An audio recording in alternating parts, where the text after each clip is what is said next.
Welcome to Mia Horror Stories. To make it easier on your eyes, this video plays against a black screen, so you can close your eyes, get comfortable, and let the story take over. But don't relax too much, the ending might just catch you off guard. Stay with me until the very last word. The first strange thing wasn't that one swing moved by itself. One swing could be anything. A kid jumping off and running before you looked. A chain still carrying the last shove. A squirrel on the crossbar.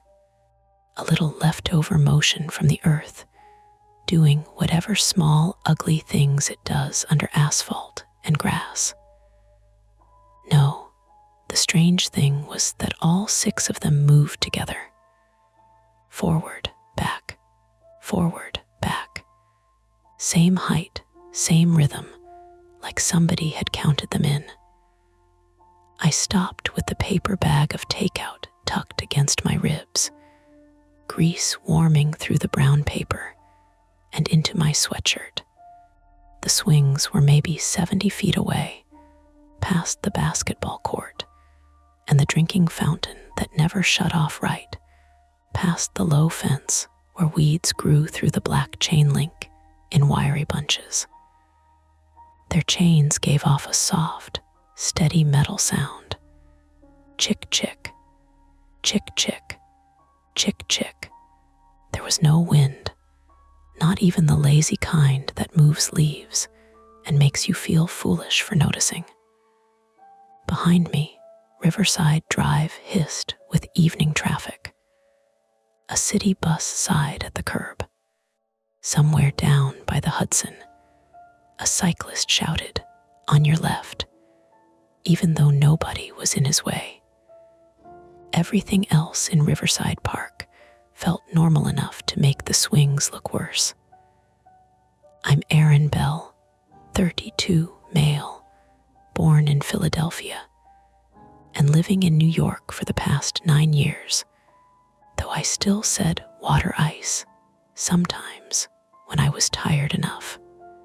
I worked as a freelance audio editor, which meant I spent most days removing mouth clicks from podcasts recorded by people who owned better microphones than they knew how to use.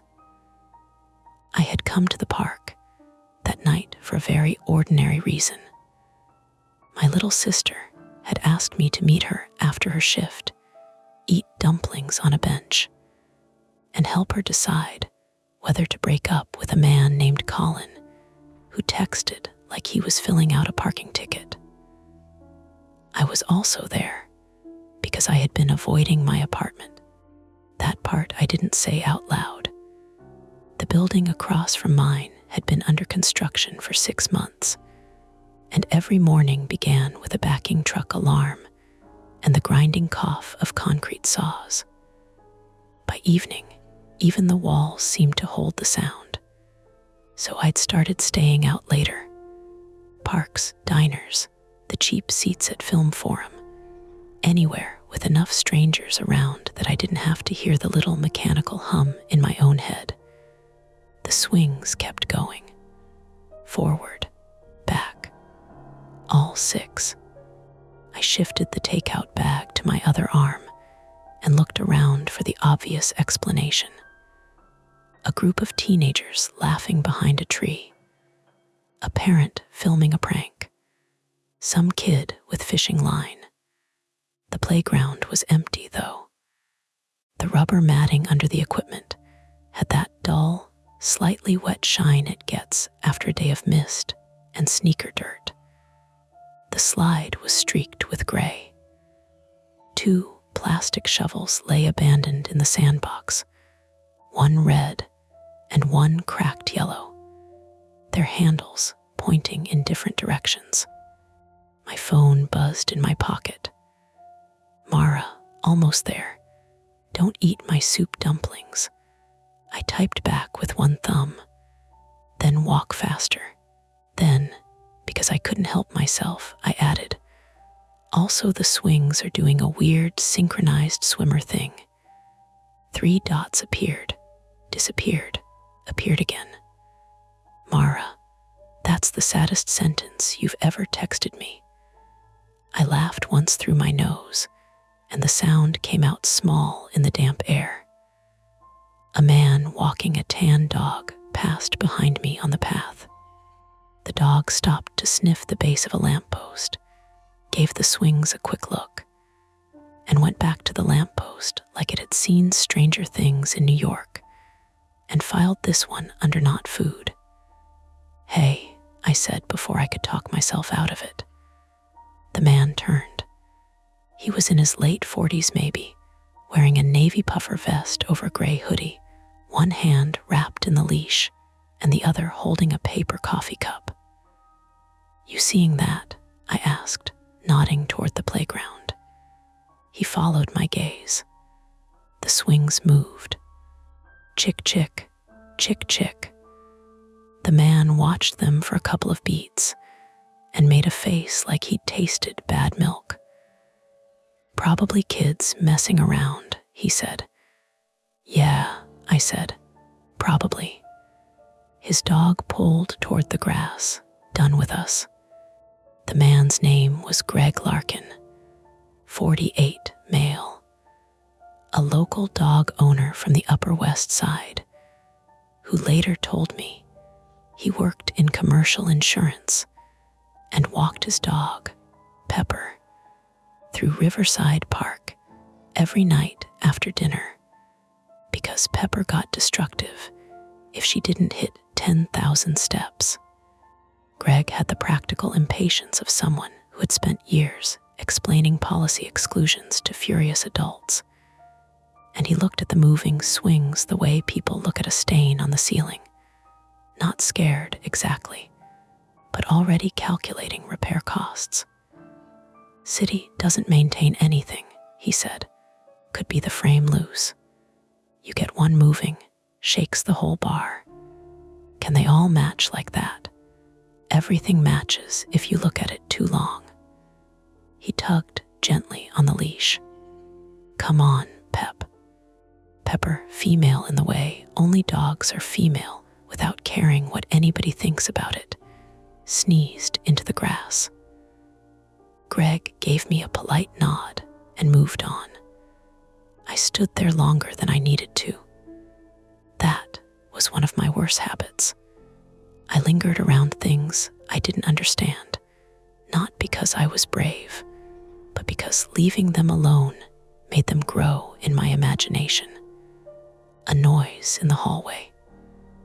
A van parked too long outside.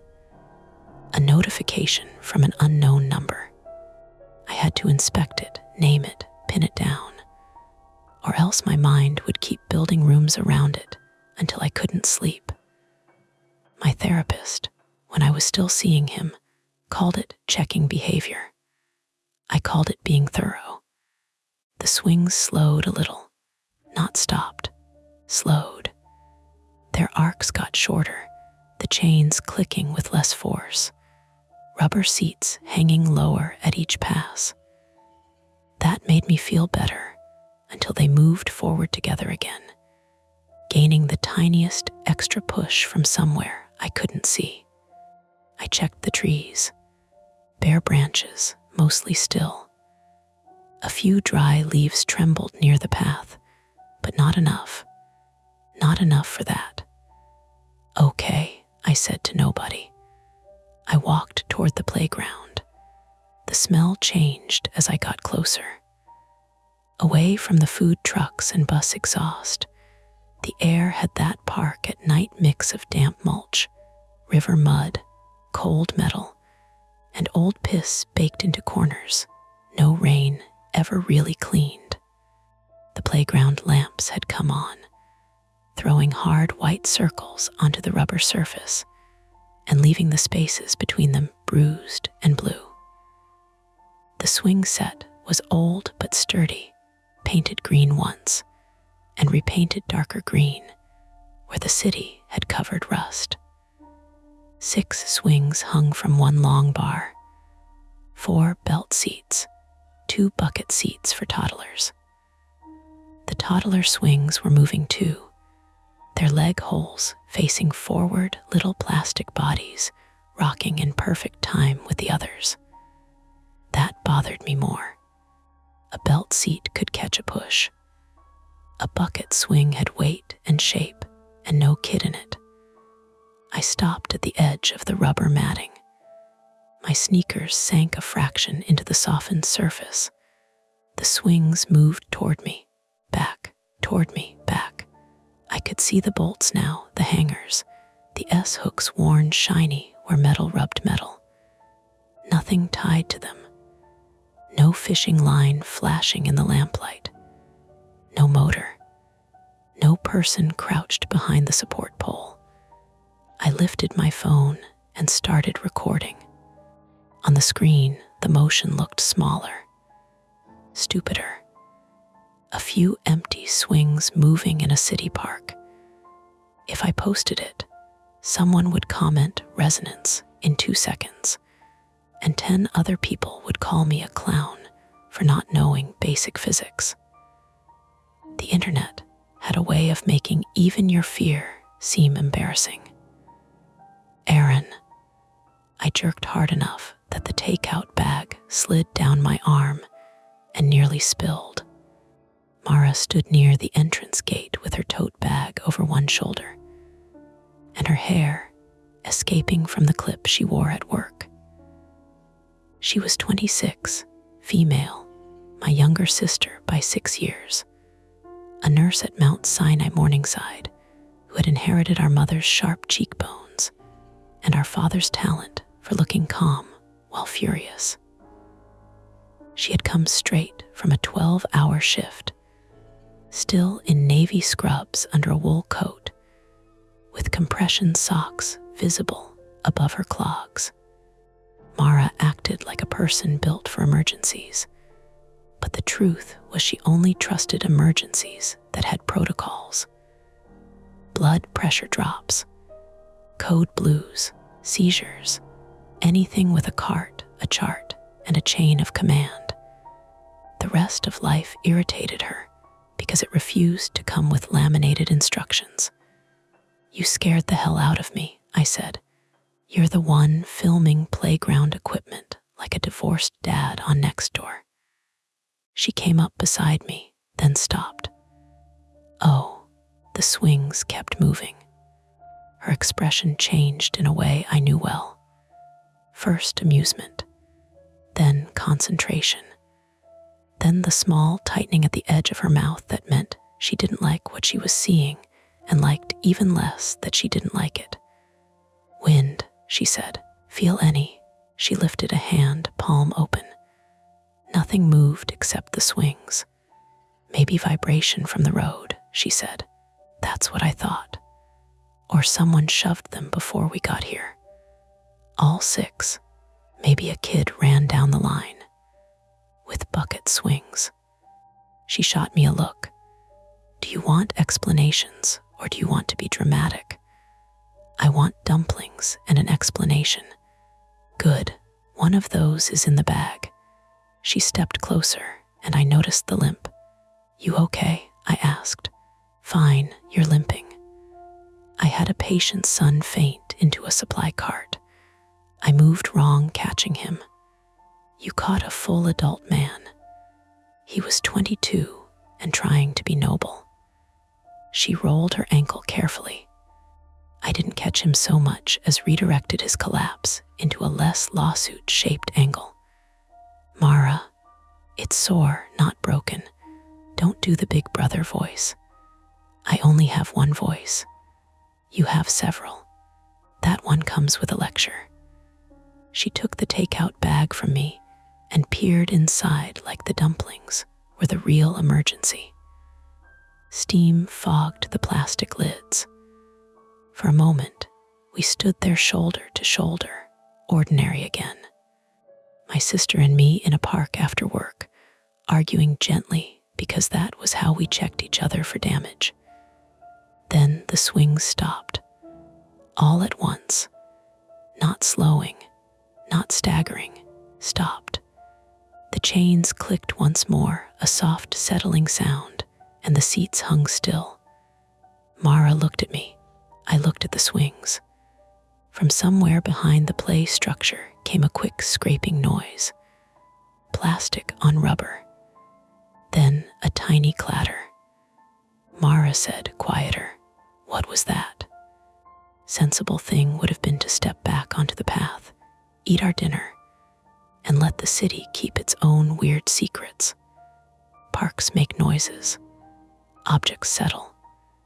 Rats knock things over. Teenagers hide. Nothing good comes from being the person in a story who says, "Let's check it out." I knew that. I genuinely knew that. But knowing something and obeying it are different talents. I moved around the side of the swing set, slow enough that I could pretend I was only getting a better angle, not investigating. Mara followed because she was my sister, and because leaving me unsupervised had never worked out well for either of us. Behind the low plastic climbing wall near the sandbox border, the red shovel had moved. I was sure of it. Earlier, its handle had pointed toward the fence.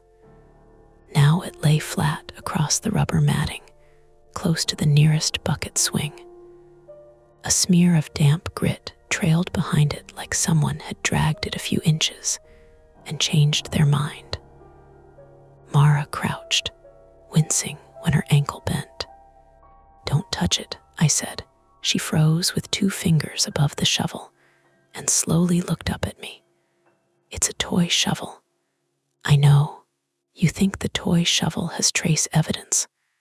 I think I don't know why it moved." She withdrew her hand and rested her forearm on her knee. Could have been a rat. Big rat.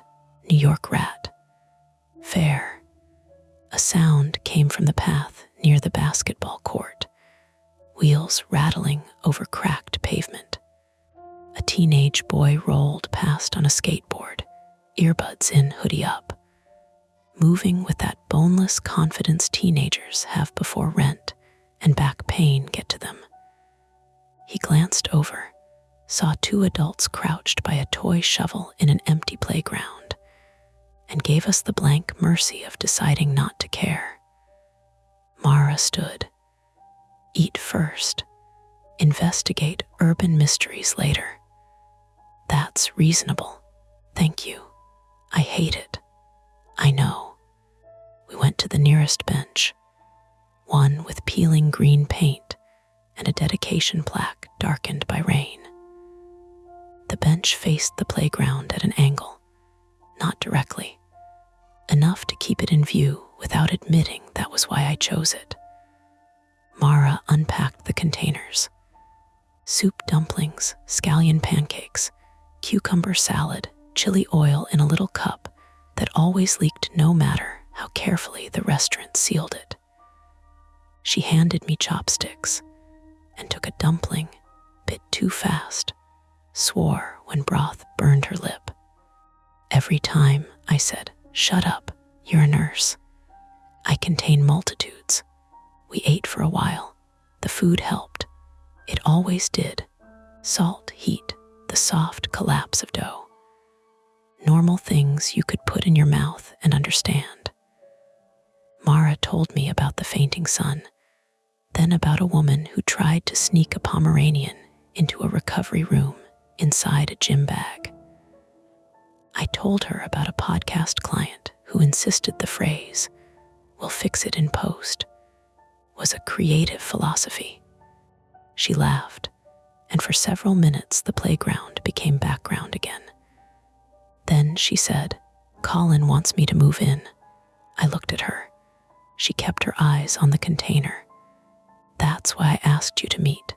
Do you want to?" "I want to. That's not usually a yes." "He's nice." "That's also not usually a yes."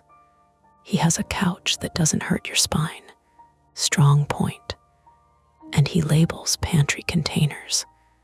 "Marry him immediately," she smiled, but it went away quickly. I don't know. When I'm at work, I make decisions all day. Real ones, fast ones.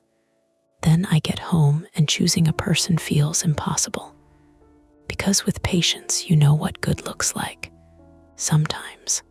With Colin, good is what a guy who remembers oat milk. That's not nothing. No, she poked at the cucumber salad. What if I'm just waiting for a clear sign because I'm too cowardly to disappoint anyone? There it was. Her private fear, though she would not have named it that. Mara could put a hand into an open wound without blinking, but the thought of being the villain in someone's ordinary life made her smaller.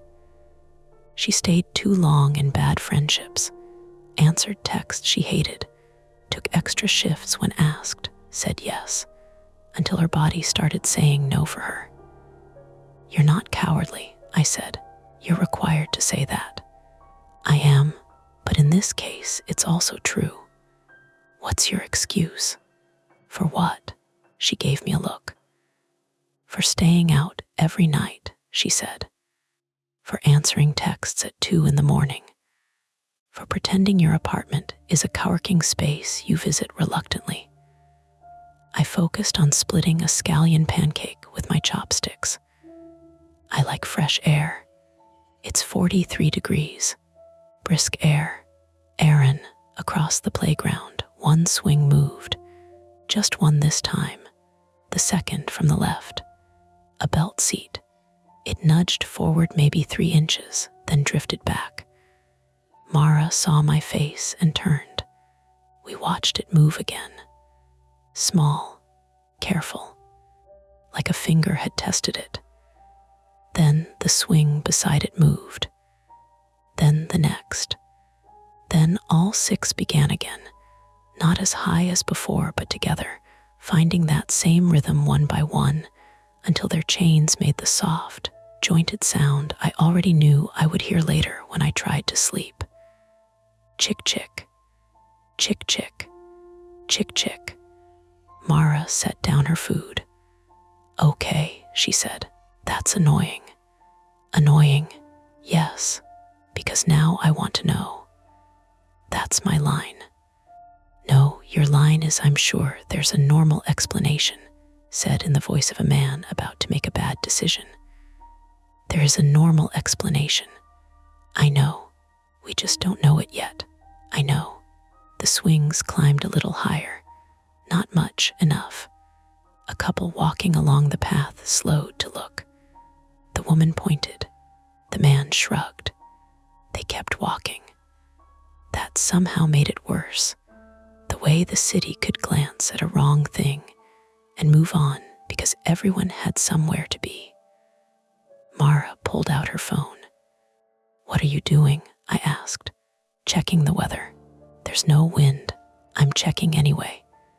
She tapped through an app with the grim precision she used on hospital monitors.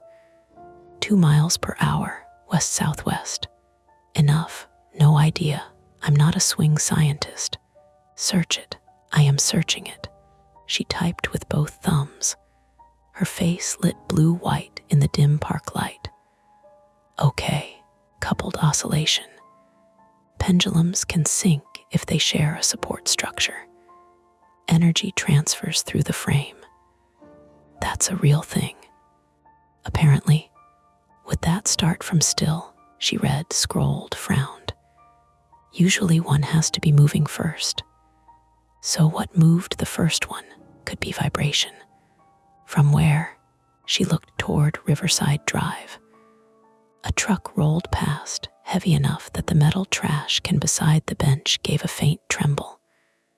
The swings continued. I wanted to accept it. I really did. Vibration, resonance, shared frame, a truck, some kid we hadn't seen. A string of ordinary causes tied together until they looked like one strange thing. That was how most scares worked when you got close enough. But the rhythm was too clean.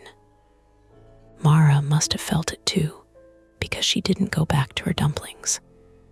Near the playground gate, taped to the inside of the fence, something white fluttered once and settled. A piece of paper. I hadn't noticed it before. It was fixed low, at adult knee height, where a child probably wouldn't look. Mara followed my gaze. "Was that there?" she asked. "I don't know. Probably a flyer. Probably."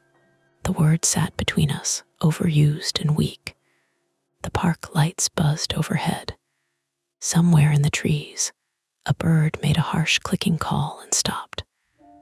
The Hudson moved unseen beyond the railings, black water pushing against stone. The swings kept working the air, 6 empty seats rising and falling in one patient line. Mara picked up the takeout lids and stacked them neatly, because giving her hands a task helped her think. "We can either go look at the flyer," she said, "or we can go home and let this be something weird we mention at Thanksgiving." I looked at the path leading out of the park, then at the fence, then at my sister's sore ankle. "We should go home," I said. "Definitely." Neither of us moved. The paper fluttered again, though the trees above it stayed still. And there, in the soft metal rhythm of the swings, we sat with our dinner cooling between us, trying to decide whether curiosity was just fear wearing nicer shoes. The paper on the fence was damp at the edges, curling away from the tape like it wanted to peel itself loose and leave before we did.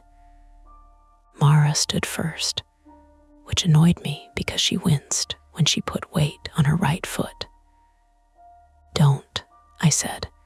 She looked down at her ankle like she'd forgotten it belonged to her. "Don't what?" "Do the thing where you pretend pain is a rumor. I am not limping for dramatic effect, Aaron. I didn't say you were. You used your eyebrows. My eyebrows are concerned. Your eyebrows are controlling." The swings kept moving behind us. Chick, chick, chick, chick. Soft, synchronized, patient. We crossed the rubber matting toward the gate, careful around the puddled seams where old rain had collected in shallow black strips. The paper was taped to the inside of the fence with 3 strips of clear packing tape. Not a flyer, not really. A sheet torn from a spiral notebook, blue lines blurred where moisture had touched the ink. Mara angled her phone light toward it. The handwriting was blocky and uneven, written in black marker. "If the swings move together, check the small slide. He puts them there when people stop looking. Don't call out. Turn on the floodlights." Below that, in smaller letters, squeezed near the bottom, "One is still inside." Mara stopped breathing for half a second, not gasping, not drama, just a tiny halt in the machinery. I said, "That's a prank." "Maybe. It's a messed up prank." "Maybe," she said again, softer. The small slide was part of the toddler structure, a squat plastic thing shaped like a castle, faded red and yellow under city grime. It sat 20 feet away from the swing set, half hidden by the climbing wall where we'd found the red shovel. There was a tunnel beneath it. The kind little kids crawled through, while parents watched from benches and tried not to look bored. Daylight, it would have been nothing. At night, with the lamps buzzing and the swings working in one line behind us, it looked like a mouth. I pulled my phone out and aimed the camera at the note. "What are you doing?" Mara asked. "Documenting. Don't use flash." "I'm not using flash." "You heard the note. I'm not taking instructions from haunted stationery. Not haunted, maybe written by someone scared." That landed differently, because Mara was right. The note didn't feel theatrical. No red ink, no symbols, no neat, creepy phrase meant to be photographed and shared. It felt hurried, ugly, practical. It felt like somebody had written it with their hand shaking and then taped it low because they didn't want whoever He was to see it right away. I took the photo. The swings behind us stopped. Both of us turned. The seats hung still in a clean row. The absence of the sound made the park feel too large. Traffic went on behind the trees. A siren rose somewhere south of us, then bent away. The drinking fountain near the basketball court kept dripping into its metal basin with a hollow little tick. Mara whispered, "Aaron." From beneath the small slide came a sound. Not a voice, not at first. A scrape. Then a wet, stuffed kind of cough. Mara moved before I did. "Mara, wait." She was already crossing the playground, limp sharper now, phone light low in her hand. I followed, anger and fear arriving together, because she had done exactly what I would have done, only faster, and that made it harder to yell at her. The tunnel under the slide was maybe 3 feet high and made of molded plastic, open at both ends. Mara crouched near the entrance. The smell hit us before the light found anything. Urine, wet leaves, sour fear. "Oh God," she said. Inside the tunnel, wedged against the curved wall, was a child. A girl, maybe 6 or 7, wearing a purple puffer jacket with one sleeve torn at the wrist. Her knees were pulled tight to her chest. Silver duct tape covered her mouth in a crooked strip, and her hands were taped together in front of her with so many wraps that her fingers looked swollen and pale. One shoe was missing. Her visible sock was soaked dark. Her eyes were open, very open. Mara's voice changed instantly. It went flat and calm, the voice she used in emergencies when panic was something to step around, not into. "Hi, sweetheart. My name is Mara. I'm a nurse. We're going to help you, okay?" The girl made a muffled sound and jerked backward so hard her head bumped plastic. "Easy," Mara said. "Easy. I'm not going to grab you." I knelt beside her, my knees sinking into grit. My chest had gone tight in a way that made breathing feel like sipping through a straw. "There's a kid," I said uselessly. "I see that." Mara held her phone light away from the girl's face. "Aaron, call 911. I already had my phone in my hand, but my thumb wouldn't do what I wanted. The screen had dimmed. My recording app was still open. The swings, the note, the stupid note, all sitting in a little red timeline. "Aaron, I'm doing it." I swiped wrong twice before I got to the keypad. Mara kept talking to the girl. "Can you nod for me? Are you hurt?" The girl stared at her. "Can you breathe through your nose?" A small nod. "Good, that's good. We're going to take the tape off your mouth, but I need you to stay as still as you can." The girl shook her head violently. Mara paused. "What?" I said. The girl shook her head again, eyes flicking past us toward the swings. My call connected. 911, what's the address of your emergency?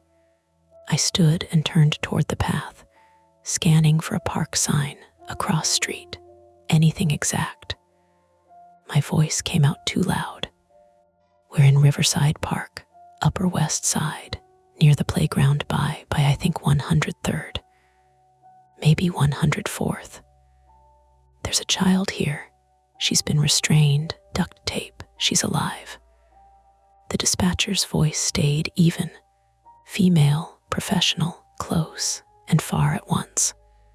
"Sir, I need you to confirm the closest entrance or landmark. I don't know the exact Riverside Drive. The playground south of the dog run maybe, near the basketball court." Mara looked back at me sharp. "Tell them Hippo Playground is south. We're north of it, near West 105th. She says near West 105th, I told the dispatcher. Riverside Park playground near West 105th, by the basketball court. Are you with the child now? Yes. Is the person who restrained her still there? I looked around. Empty benches, dark shrubs, tree trunks painted white by the lamps on one side and black on the other. The walking path curved out of sight toward the river. Beyond the fence, the swings hung still. I don't know, I said. Do not pursue anyone. Stay with the child if it is safe to do so. Officers and EMS are being dispatched. Can you tell if she's breathing normally? Mara says yes. My sister's a nurse. Do not remove any restraints unless they interfere with breathing or circulation. That collided directly with what Mara was trying to do. She had one hand near the tape on the girl's mouth, the other braced on the plastic tunnel. They said don't remove restraints unless breathing or circulation. Her hands are swelling, Mara said. I repeated that. The dispatcher said, if circulation appears compromised, you may loosen the restraint if you can do so safely. Avoid disturbing more than necessary. Mara muttered, safely. Great. The girl made another muffled sound, urgent now, trying to speak around the tape. Mara leaned closer. I know. We need to get you out. The girl shook her head again. Not no. Warning. I felt it then, not as a thought, but as a change in the air behind me. That animal sense of being less alone than you were a second ago. I turned.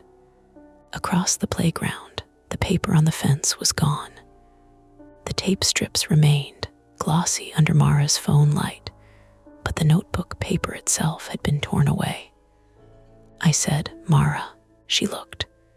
The girl began to cry without making much sound. Tears slipped sideways across her cheeks and into her hairline. Sir, the dispatcher said in my ear. Are you still there? Someone's here, I said. Mara's jaw tightened. The dispatcher asked, can you see them? No. Move to a well-lit area if you can do so without leaving the child. There was the problem. Concrete. Immediate. Absurdly simple and completely impossible. The child was wedged inside the tunnel, too scared to come out, hands taped, mouth taped, one shoe gone, and whoever had put her there might still be close enough to pull a note off the fence while we were 20 feet away. Police and EMS were on the way, but on the way in Manhattan could mean 3 minutes or 12, depending on traffic, entrances, whether they came from the wrong side of the park, whether the dispatcher understood which playground we meant. We had to keep her alive and visible. We had to not contaminate everything. We had to not spook whoever was watching.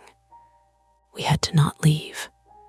And Mara, because the universe had a nasty sense of humor, was exactly the kind of person who could not leave someone helpless, even when leaving might have been smarter. Sweetheart, Mara said, can you tell me your name if I take the tape off your mouth? Just your name. Quiet voice. The girl stared past us. Do it, I said. Mara looked at me. The dispatcher said. I heard the dispatcher, she said. Her hands moved carefully. She pinched one corner of the duct tape and peeled it slow, trying not to tear skin. The girl whimpered through her nose. When the tape came free, her mouth stayed open in a square of shock. Mara pressed a finger to her own lips. Quiet. What's your name? The girl swallowed. Lily, she breathed. Lily Harper, 7, female. We would later learn from Morningside Heights, missing for just under 40 minutes by then, though nobody had told us that yet. In that moment, she was only a small child in a dirty plastic tunnel, hair stuck to her forehead, lower lip cracked, trying so hard not to sob that her whole body trembled with it. "Lily," Mara said, "good job. Are you hurt anywhere?" "My arm." "Which arm?" Lily lifted her taped hands an inch and winced. Mara glanced at me. "Left wrist maybe, swollen." I relayed it to the dispatcher.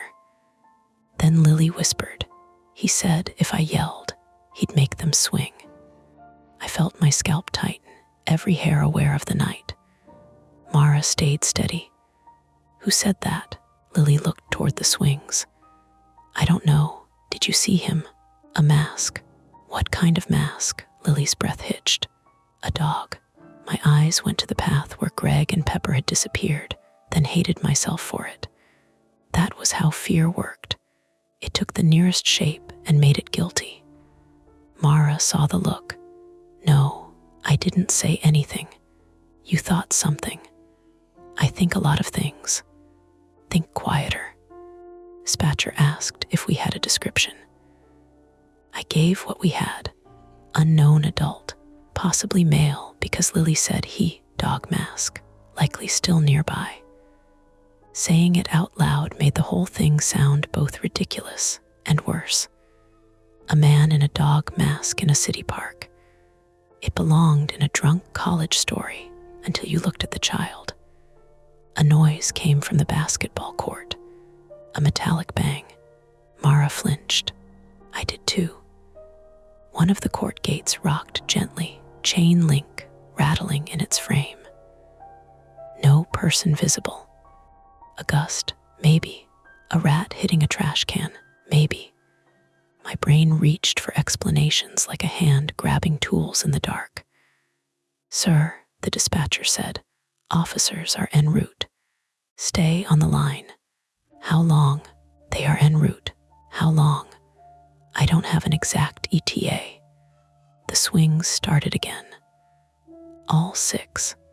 Not slow this time. They kicked forward together, chains snapping taut, seats rising nearly horizontal before falling back. The sound was louder now, metal popping in the hangers, the whole top bar trembling with each pull. Chack, chack. Chack, chack. Chack, chack. Lily clamped both hands over her ears and made a thin, broken noise. Mara reached into the tunnel. "Lily, look at me." "No," Lily whispered. "No, no, no. We're here. He's mad." The swings climbed higher. There were no kids, no visible person, just the empty seats pumping hard enough that the toddler buckets twisted slightly at the top of each arc, their plastic bodies jerking like something caught. And then my phone screen went black. For a second, I thought the call had dropped. My reflection stared back at me from the dead glass, pale and stupid. "No," I said. Mara snapped her head toward me. "What?" "My phone died." "You had battery." "I had 12%. "You always have 12%. "I know." "Mine's at 8, she said, and looked at her screen. 7, of course. She had come off a shift. I had been recording. We were 2 adults in 2020's America with 2 phones, and neither had done the one basic thing required of modern survival. The dispatcher was gone. The swings hammered the frame. Chack, chack. Chack, chack. Lily started trying to crawl backward deeper into the tunnel, but there was nowhere to go. Mara put a hand gently on her shoulder. "Don't move too much. You could hurt your wrist worse." "No, no, no." "Aaron," Mara said, "go flag someone down."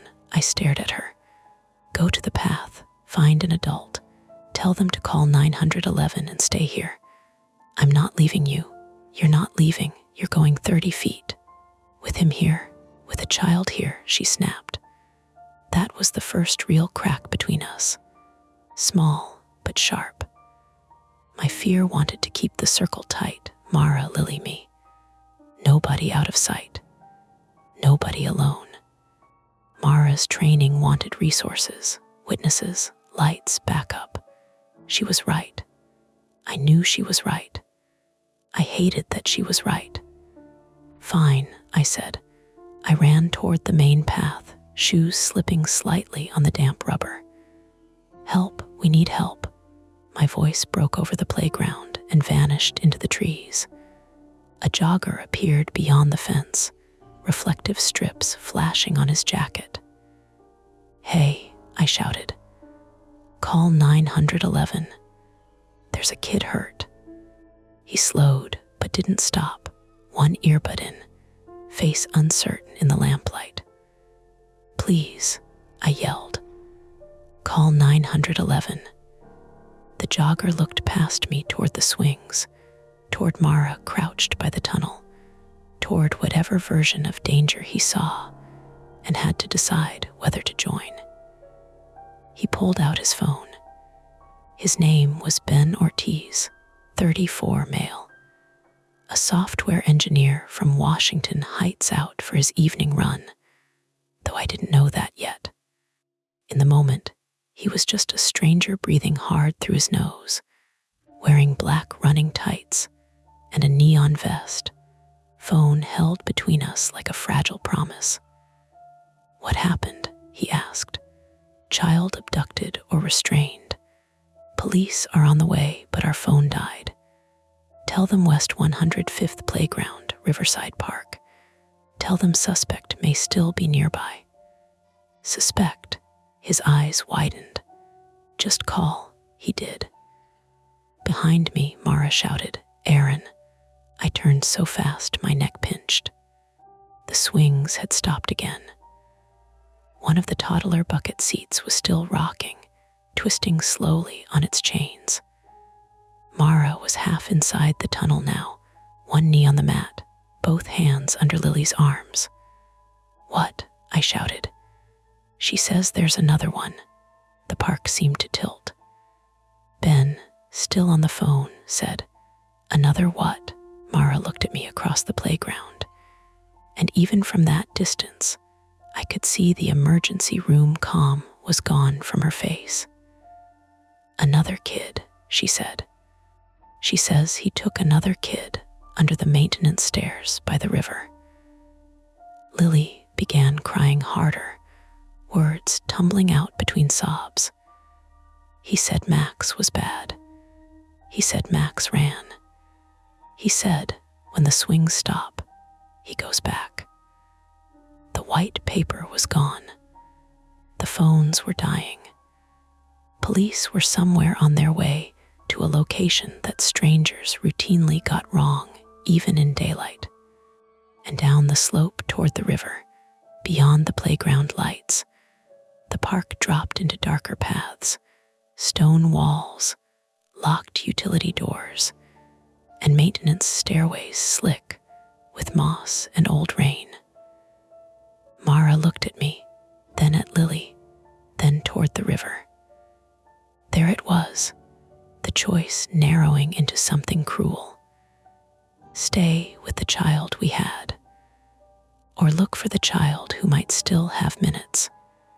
Ben held his phone to his ear, repeating the location to the dispatcher, eyes flicking between us, as if hoping one of the adults present would become more adult than the others. The swings gave one last little creak. Then, from somewhere below the playground, down by the river path, a child screamed once. High, cut off fast.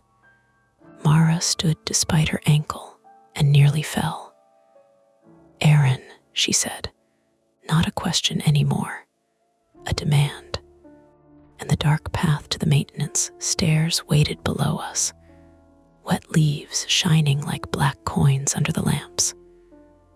Ben kept saying West 105th, into his phone like repetition, could nail our location to the map. Riverside Park, playground by West 105th, he said. No, not Hippo. North of Hippo. There's a basketball court. There's a hold on. He looked at me, phone pressed to his ear, face shiny with sweat from his run, and from whatever this had become. They're asking if we can meet officers at the street. No, Mara said. She was crouched beside Lily again, one arm around the girl's shoulders, the other hand still hovering near the duct tape binding Lily's wrists.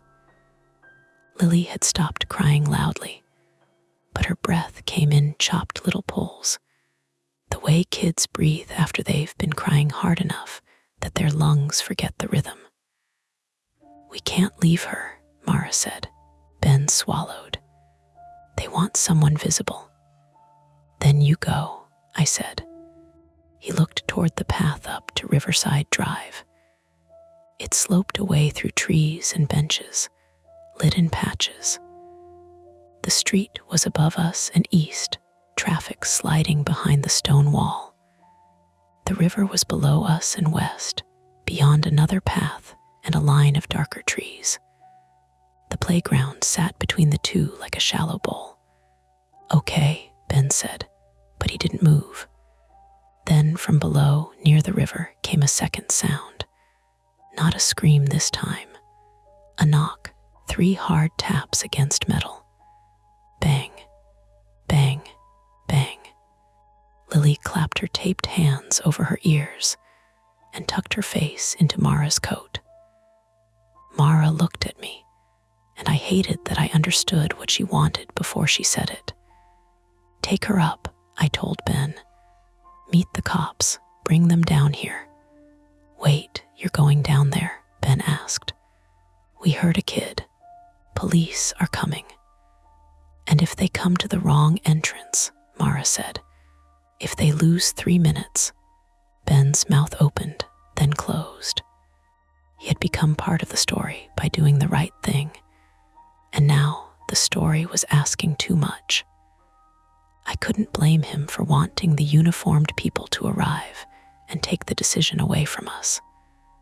I wanted that too so badly I could feel it in my teeth. Mara turned to Lily. Listen to me. Ben is going to take you up where there are more people and lights. Police are coming. You're going to stay with him. No, Lily whispered. You can do it. He'll see. Who? Lily's eyes flicked to the swings. Behind us, one of the belt seats swayed. Just one. Small. Then the seat beside it twitched. Mara's face hardened. Erin cut her wrists loose. With what? She looked at the takeout bag on the bench. Chopsticks won't do it. Ben fumbled at his waist belt and pulled out a tiny multi-tool attached to his keys. His hands shook so badly the keys jingled in a bright, ridiculous way. It has scissors, he said. Mara took it and worked the little blade open. Thank you. She cut carefully, sliding one finger between tape and skin so the blade would hit her before Lily. The tape was layered thick, more than necessary, sticky with dirt and hair. Lily whimpered but held still. When the last wrap loosened, her hands separated by half an inch, and she made a sound of pain so sharp I stepped forward without knowing what I meant to do. Don't touch, Mara said, not unkindly, automatically. Lily's left wrist was swollen above the joint, already puffing purple near the thumb. Sprain, maybe fracture, Mara said. Circulation's not great, but she's moving fingers. She looked at Ben. You carry her. Yes. I mean it. Don't make her run. Ben nodded. The first attempt was simple. Get Lily to the street and get police to the right place. It went wrong before they reached the gate. Ben lifted Lily as gently as he could, one arm behind her back and one under her knees. She was small but stiff with terror, trying not to lean on her bad wrist. Mara tucked Lily's loose coat sleeve around her hands and told her to keep her face against Ben's vest if she got scared. They crossed the playground toward the path up to Riverside Drive. Then the park lights went out. Not the whole park, not the city, just our little section. The playground lamps clicked off with a flat electric snap, one after another, like someone pulling teeth. The basketball court light stayed on farther north, pale behind the fence, and traffic still glowed through the trees above. But around us, the rubber matting, the toddler slide, the bench, the swing set, they all dropped into a grainy blue dark. Lily screamed into Ben's shoulder. Ben cursed and nearly stumbled. Mara grabbed my sleeve so hard her nails caught skin. Don't move. For 3 seconds, nobody did. In the dark, the swings started hard. Chack, chack, chack, chack, chack, chack. All 6. The sound seemed to come from everywhere now, metal beating time in the black. Then a shape moved near the swing set. Tall, wrong-headed. Mara sucked air through her teeth. I saw ears, a snout, a white oval where a face should be. Ben said, "Oh my God." The figure turned toward us. My legs tried to do 2 opposite things at once. Headlights swept across the lower path from a park's maintenance cart coming around the bend below, and the figure resolved into a stupid, ordinary thing. A child's scooter leaned against the swing frame, with a white plastic dog mask hooked over one handlebar. The ears were the handle grips. The snout was the mask's molded nose. As the swings moved, the frame trembled, making the scooter rock and the mask shift as if it were looking. Misdirection. Explainable. Still awful. Go, Mara snapped. Ben moved. The playground lights flickered once, twice, then came back weakly, buzzing louder than before. But the gate out of the playground, the one Ben had to pass through to reach the east path, was no longer open. A bike lock looped through the chain-link gate and the fence post. A cheap U-lock, bright orange, new enough that its paint shone. Ben stopped in front of it, Lily in his arms, breathing hard. "That wasn't there," he said. "No," I said. "It was." Mara limped over and yanked the gate. It rattled solid. There were other ways out of the playground, technically. A low fence bordered one side near the basketball court, maybe waist high if you climbed. The problem was Lily. The problem was Mara's ankle. The problem was a suspect close enough to cut lights and lock a gate while we were 20 yards away. Ben looked ready to drop Lily from sheer panic. "I can climb it." "Not holding her," Mara said. "We can pass her over." "With a wrist injury, no. She can't stay here." "I know that." Their voices rose, and Lily curled tighter, making a tiny animal sound into Ben's chest. "Stop," I said. They both looked at me. I didn't feel calm. I felt peeled. But fear sometimes makes a narrow little tunnel and shoves you through it. "Ben," I said, "take Lily to the far side by the basketball court. The fence is lower there, Mara. Go with them. Don't climb unless you have to. Keep the dispatcher updated. Tell them the playground gate is locked from inside and lights were cut." "What about you?" Mara asked. "I'm going down to the river." "No, you're not. We heard Max." "Then we all wait for police." I stared at her. "You were the one who said 3 minutes mattered. That was before someone locked us in. That makes it worse, not better." Her face did something complicated, anger and fear and pain all mixed so tightly I couldn't separate them. Aaron, this is exactly your thing. You need to check the noise. You need to know. But that is not the same as helping. It hit because it was true. It also hit because somewhere below us, metal banged again. Bang, bang. Then a child's voice, faint enough that maybe it was memory. Help, Mara closed her eyes for half a second. Ben whispered, Jesus. I pointed west, toward the river. The fence by the slide has a gap behind the shrub line. I saw it when we came in. We can get out there and go down the steps. You get Lily up. I'll just look, get eyes on him, then come back. Don't say just, Mara said. Fine, I'll look and come back. You won't. I will. You never do when something scares you. That one lodged under the ribs, but there was no time to take it out. The second attempt was mine. Get to the maintenance stairs, find Max, and return before the suspect, or the park itself, with its locked gates and dead lights and bad maps closed around us. It only partly worked. I left them moving toward the basketball court fence, Ben carrying Lily, while Mara steadied him and checked behind them every few steps.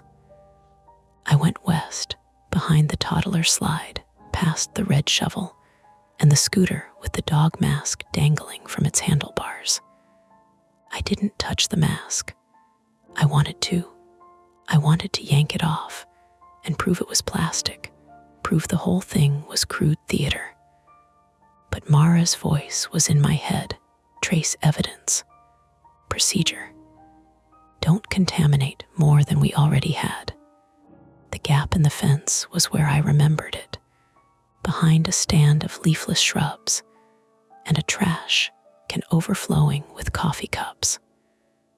The bottom rail had pulled loose from the post, leaving enough room for an adult to squeeze through sideways if he didn't mind scraping his coat. I minded. I went anyway. The slope to the river path was slick. Riverside Park is layered there, not flat, and at night the geography gets mean. The playground sat on the upper level near the drive.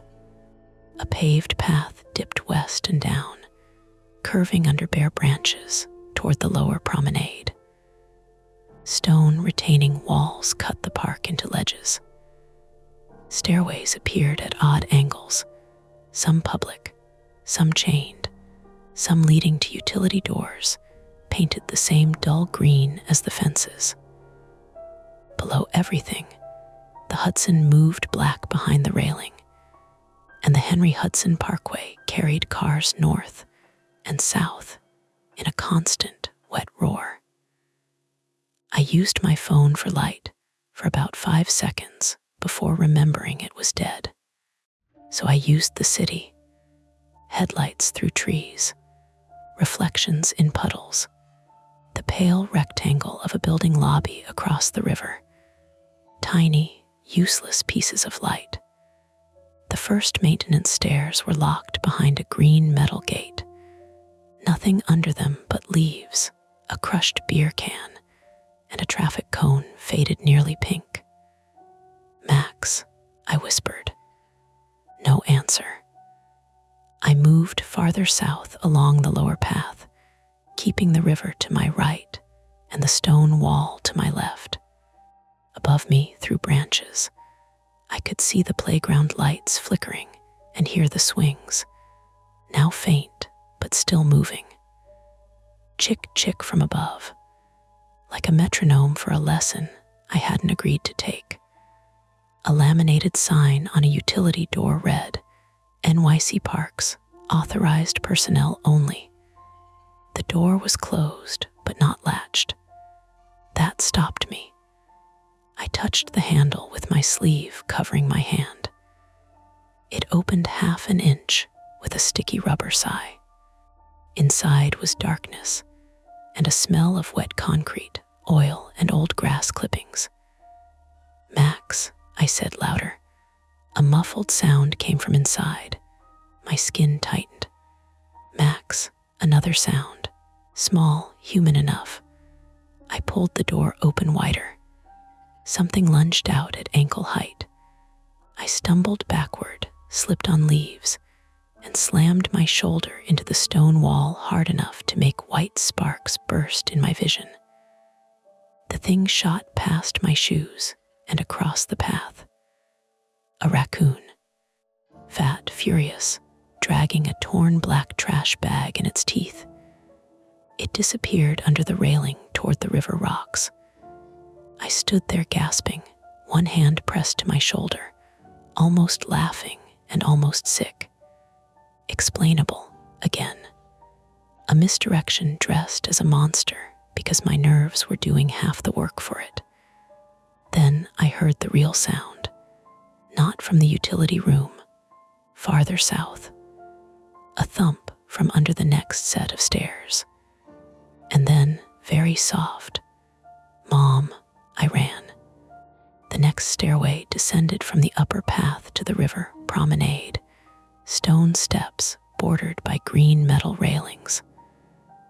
Under the stairs was a triangular storage space blocked by an old service gate.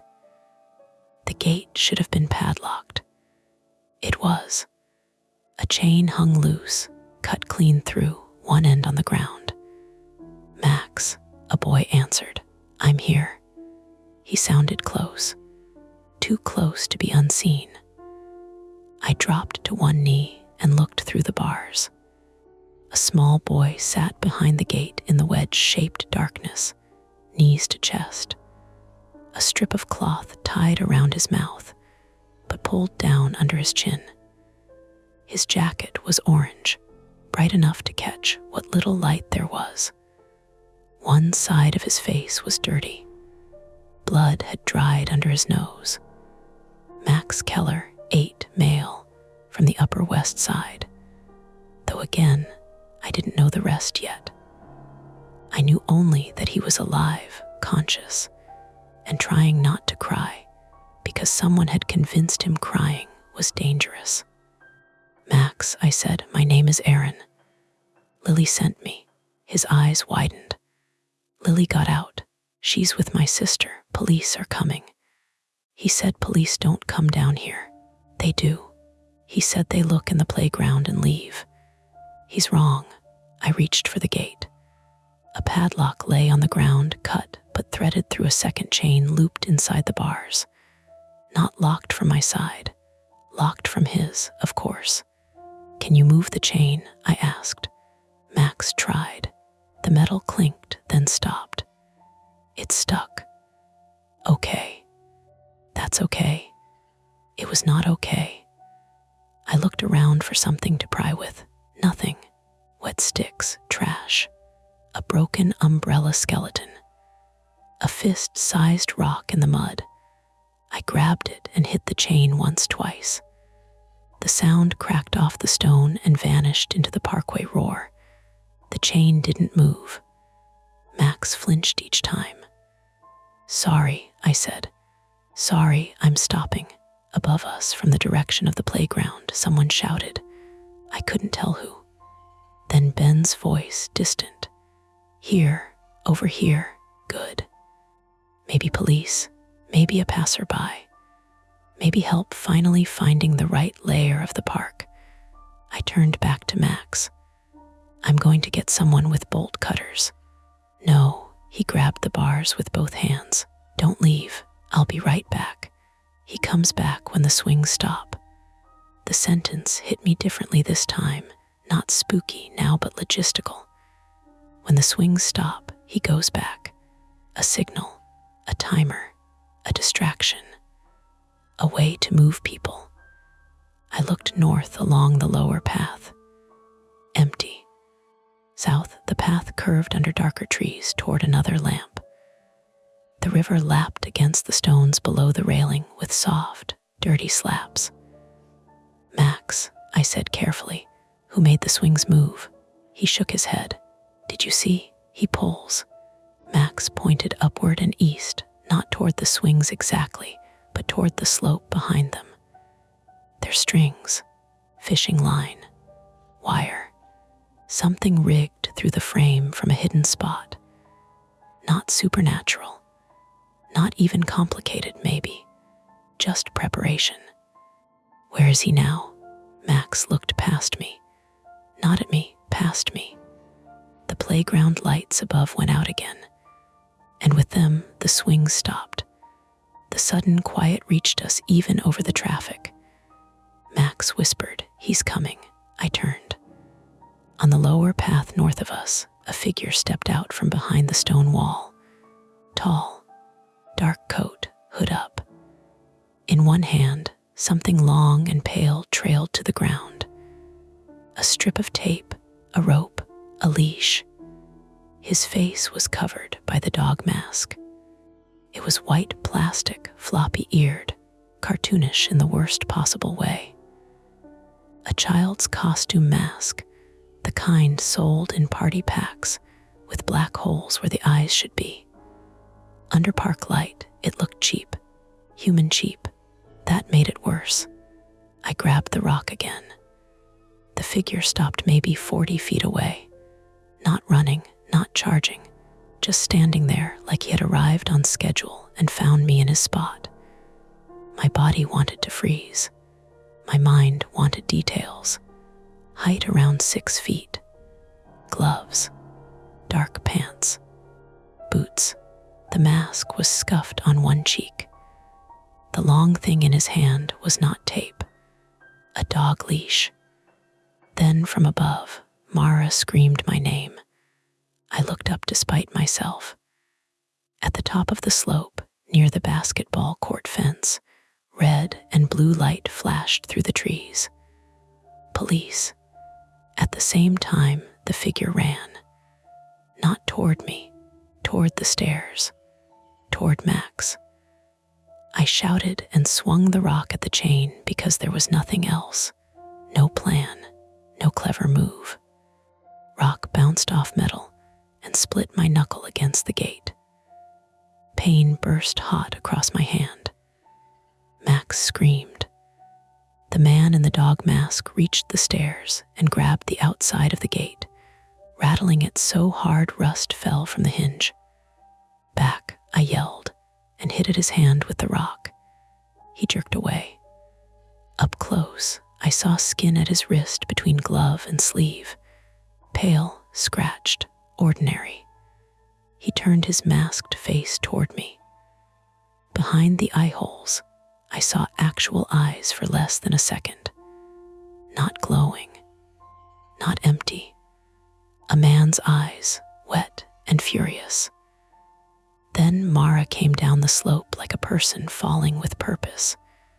She had Ben's multi-tool in one hand and her phone in the other, screen glowing weakly at 1%. Her limp was ugly now, her right foot barely landing before she dragged it forward. "Aaron, Mara, stay back." She did not stay back. Of course she didn't. Behind her, 2 police officers were trying to find the correct path down from the upper level, flashlights cutting wild lines through the trees. Ben shouted directions. Lily cried for Max from somewhere above. The masked man looked from Mara to the officers to me, and Max behind the gate. Then he slipped through a narrow gap beside the stair rail that I hadn't even noticed, climbing onto the outside ledge above the storage space. He knew the park's edges, every shortcut, every blind spot. Mara reached me, breath ragged. "Move, shears," I asked stupidly. Tiny scissors and spite. She shoved the multi-tool through the bars to Max. "Can you cut tape? Anything tying the inside chain?" Max grabbed it with shaking hands. The masked man dropped down on the other side of the gate, inside with Max. Point of no return arrived without drama. 1 second, he was outside with us. The next, he was behind the bars, In the triangular darkness under the stairs, between a trapped child and the only exit, Max screamed so hard his voice cracked. I grabbed the bars with both hands and pulled as if panic could turn rust into mercy.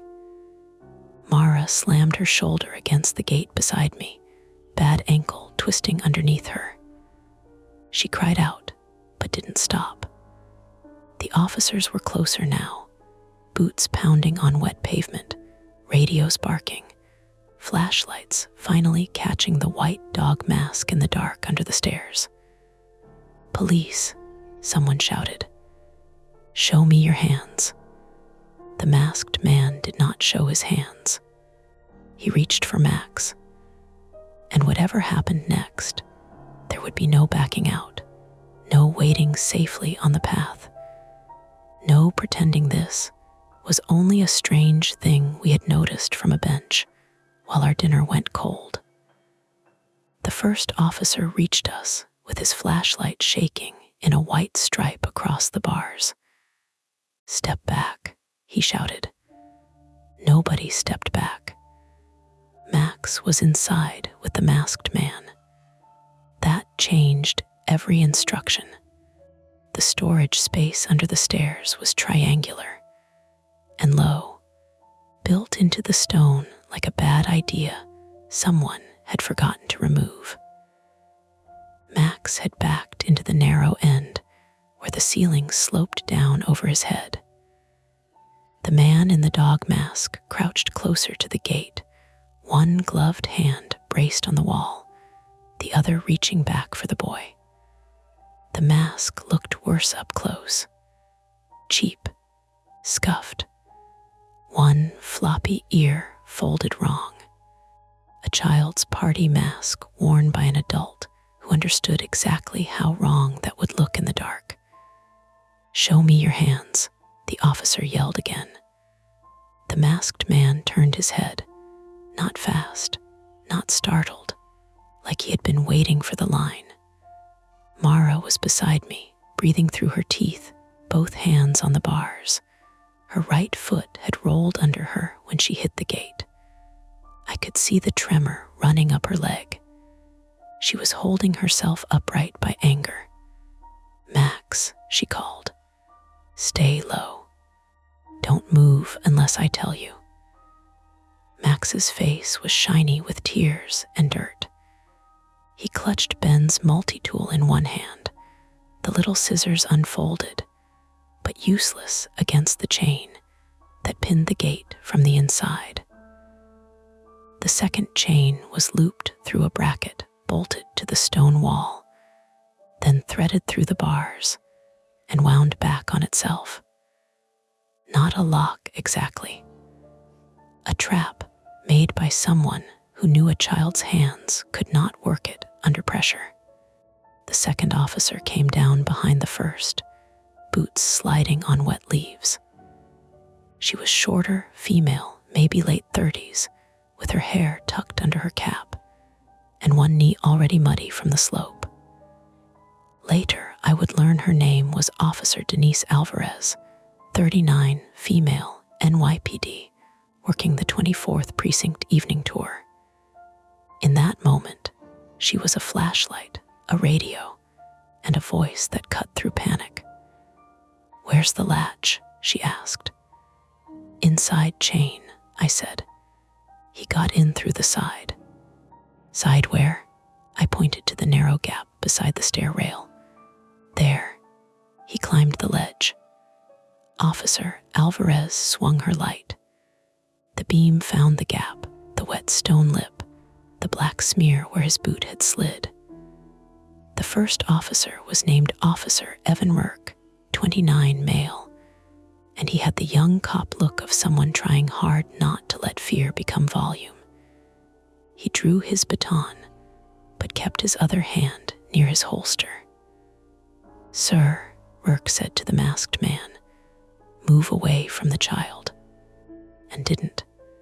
He grabbed Max's jacket. Max screamed, everything narrowed. Mara slammed the gate again with her shoulder, and the metal barked in its frame. "Get Get your hands off him. I shoved my arm through the bars and swung the rock. It hit the man's forearm, not hard enough to break anything, but hard enough that he grunted. A human sound, low and ugly. His hand released Max. Rourke barked, "Don't reach in. I'm not going to watch him take the kid. Step back. Open it. We need cutters." Alvarez was already on her radio. "Central. We need ESU expedited bolt cutters. Riverside Park lower level, under the stairwell north of West 105. Suspect inside enclosure with child hostage situation." Hostage. The word changed the air. Max folded smaller, pressing into the stone, sobbing without breath. Mara looked at Alvarez with disbelief, so fierce it was almost hatred. "We don't have ESU minutes," she said. "He's right there." Alvarez didn't snap back. That somehow scared me more. "I know." Above us, through the trees and stone railings, the playground lights blinked out again. The swing chains started, faint but clear. Chack, chack, chack, chack, not eerie now, mechanical. A signal being pulled by a hand, a pedal, a weight, something. The masked man heard it too. His head tipped. Then he laughed once. It was not a movie laugh. It was breath pushed through plastic, wet and small. Max clapped both hands over his ears. The multi-tool fell to the concrete floor inside with a tiny metallic clink. Mara saw it. So did I, so did the masked man. He lunged for it. Max kicked at him, one sneaker striking the man's shin. The man cursed and grabbed Max's ankle. I do not remember deciding to move. I only remember my hand closing around the red, cracked shovel, because somewhere in the climb and shouting and falling, it had ended up near the base of the stairs in the mud, carried maybe by the suspect, maybe dropped earlier, maybe kicked downhill from the playground. It was a child's plastic toy with a jagged split along one side. Useless, except the handle was narrow. I shoved it through the bars toward Max. "Hook the chain," I yelled. "Max, hook the chain." He couldn't hear me over his own screaming. Mara, she understood faster than I did. Nurse voice, protocol voice. The voice that made children listen because it didn't sound like fear. "Max Keller," she snapped. "Look at me." His eyes found hers. "Take the red shovel. Put the handle through the chain loop. Pull toward your knees. Now." The man yanked Max by the ankle. Max slid forward an inch, then clawed back, catching the shovel handle with his good hand. His fingers were shaking. The shovel scraped concrete. Rourke shouted something behind me. Alvarez had moved to the side gap, trying to find an angle. She couldn't fire. Not with Max inside, not with all of us crowding the gate, not with stone ricochet and a panicked child in the back corner. She holstered her weapon and pulled her baton.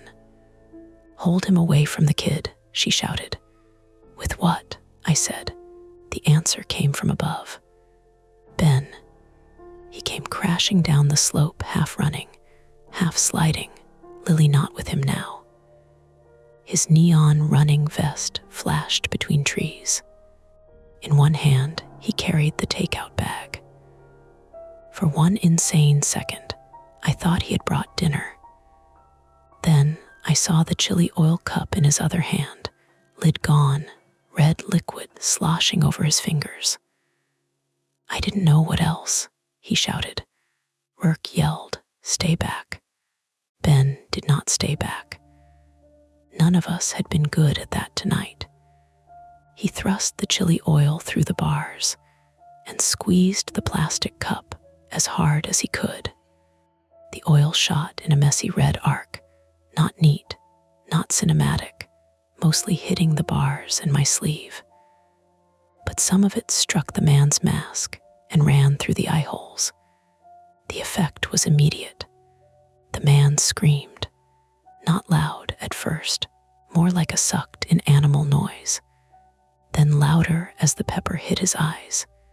He released Max and tore at the mask. "Pull," Mara yelled. Max hooked the shovel handle through the chain loop and dragged backward with everything he had. The chain shifted half an inch. Not enough. Again. I shouted. The masked man ripped the dog mask off.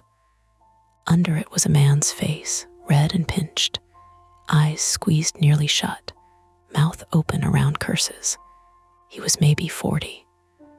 Thinning hair stuck to his forehead with sweat. No monster, no phantom.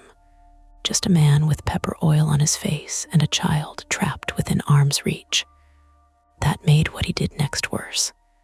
He reached into his coat and pulled out a folding knife. Small blade, 3 inches maybe, enough. Rourke drew his weapon. Alvarez shouted, "Knife, knife." Mara shoved me aside with surprising force. "Max," she said, so calm it didn't fit her face. "When I count 3, you pull and crawl left." The man blinked oil from his eyes and slashed toward the gate. The blade sparked against the bars. 1. Mara wrapped both hands around the interior chain through the bars, ignoring the cut metal edges, ignoring the way the loops pinched her fingers. 2. I grabbed the red shovel handle from the outside, trapping Max's hand around it, with mine through the bars. 3. We pulled. Max pulled. Mara pulled. The chain dragged across the bracket and caught. For half a second it held. Then my injured knuckle opened against the bars. Pain flashed so bright my arm went weak. The chain slipped back. The man lunged. Alvarez came through the side gap. Not gracefully, not safely. She climbed the wet ledge, one boot on a stone seam, baton in her left hand, right hand gripping the railing. The suspect had used the gap because he knew it. Alvarez used it because there was no time not to. Her boot slipped. She went down hard on one knee inside the enclosure, between the man and Max. The knife came toward her. Rourke shouted. Alvarez blocked with her baton. The knife glanced off metal and caught her sleeve near the forearm. Fabric tore. She drove her shoulder into the man's chest and slammed him back against the low ceiling under the stairs. His skull hit stone with a dull, thick knock. He didn't drop. He grabbed her vest. They struggled in the cramped space, too close for clean moves, bodies banging against bars and wall, flashlight beams jerking wildly. Max screamed until his voice went hoarse. Mara kept one hand through the bars toward him. "Come to me, Max, crawl. I can't. You can." The chain was still holding the gate nearly shut, but Alvarez's fall had shifted something. The loop had loosened around the bracket. The red shovel lay inside, snapped at the blade. Ben dropped to his knees beside me, breathing hard. "What do I do?" "Your keys," I said. "What?" "Multi-tools inside, keys, anything." He shoved his key ring at me. It had the tiny scissors housing, house keys, a gym fob, and a flat bottle opener shaped like a fish. The fish opener. I jammed it through the bars and into the chain loop, using it like a hook. It bent immediately. "Come on," I said. "Come on." Mara used both hands now. Blood ran from one of her palms where the chain had bitten her. Pulled without a sound except one harsh breath each time. Inside, Alvarez and the man hit the bars so hard my teeth clicked. The knife dropped. I saw it fall near Max. "Knife down," Rourke yelled. "Knife down." The suspect went for it. Max moved first, not brave in a clean way, not heroic, terrified, desperate. He kicked the knife with his sneaker, and it skittered across the concrete toward the gate. I reached through and slapped my palm over the blade before the man could get it. Bad choice. Necessary choice. The edge cut across the base of my thumb. Hot, clean, immediate. I shoved the knife backward through the bars. Rourke kicked it away. Then Ben's bent fish opener caught the chain. "Pull," I shouted. We pulled. The chain jerked free. The gate opened 6 inches. Only 6. Mara dropped to the ground. Max, belly crawl. The boy flattened himself and pushed toward the opening. The suspect saw. He kicked Alvarez off balance, throwing her sideways into the stone. She hit hard, helmet cracking against the low ceiling. He dove for Max's leg. I shoved my shoulder into the gate. Mara did too. Ben joined. The metal gave another inch with a groan. Max squeezed through head first, one arm trapped under his chest, face scraping the bottom of the gate. Mara grabbed the back of his orange jacket. The man grabbed his ankle. For one long second, Max was stretched between them. Mara screamed, not words, just effort. I reached through and hit the suspect's wrist with the rock again. Once. Twice. On the second hit, something in his hand made a soft popping sound. He let go. Max came out of the gate into Mara's arms, and all 3 of them toppled backward onto the wet path. The lulling silence after that lasted less than a breath. Inside, Alvarez rolled over, dazed but moving. The suspect staggered toward the side gap, one hand cradling the wrist I'd hit, eyes swollen from chilly oil. Rourke moved to cut him off from outside, but the man knew the ledge. He climbed fast despite the injury, slipping through the gap and onto the stones above the river path. "Stop," Rourke shouted. The man ran south along the narrow ledge beside the stair rail, not the main path, toward the darker maintenance corridor under the next overpass, toward escape. And then the swing stopped. Above us, the chains fell quiet. The man froze, just for a fraction, like he'd been listening to them, depending on them, measuring his route by them. That pause saved us, not because help arrived from nowhere. Help was already there, exhausted and muddy and late by seconds. Ben threw the takeout bag. It was a ridiculous throw, a panicked underhand fling. The bag was greasy and half collapsed, filled with empty containers, napkins, chopsticks, and the little plastic lid from the chili oil. It struck the man's legs and burst open. Plastic skidded under his boot. His foot slid. He grabbed the railing with his good hand, missed, and dropped hard onto the lower path. Not far, maybe 4 feet. Enough. His knee hit pavement at an angle that made him howl. He tried to get up and couldn't. Rourke was on him in seconds, knee to back, hand controlling the injured wrist, cuffs out. Alvarez stumbled from the side gap with her baton still in hand, blood dark on her torn sleeve. "Hands behind your back," Rourke shouted. The man spat something into the pavement. I couldn't make out the words. Mara had Max wrapped against her chest. He clung to her so hard his fingers dug into her coat. Lily was above us somewhere, crying his name. Ben was bent over with both hands on his knees, saying, oh my God, like prayer had become a stutter. I sat down because my legs decided the matter. My hand was bleeding badly from the knife cut, not spurting, not movie bad, but steady, red slipping between my fingers and dripping onto my jeans. My shoulder throbbed where I'd hit the wall. My knuckles were split.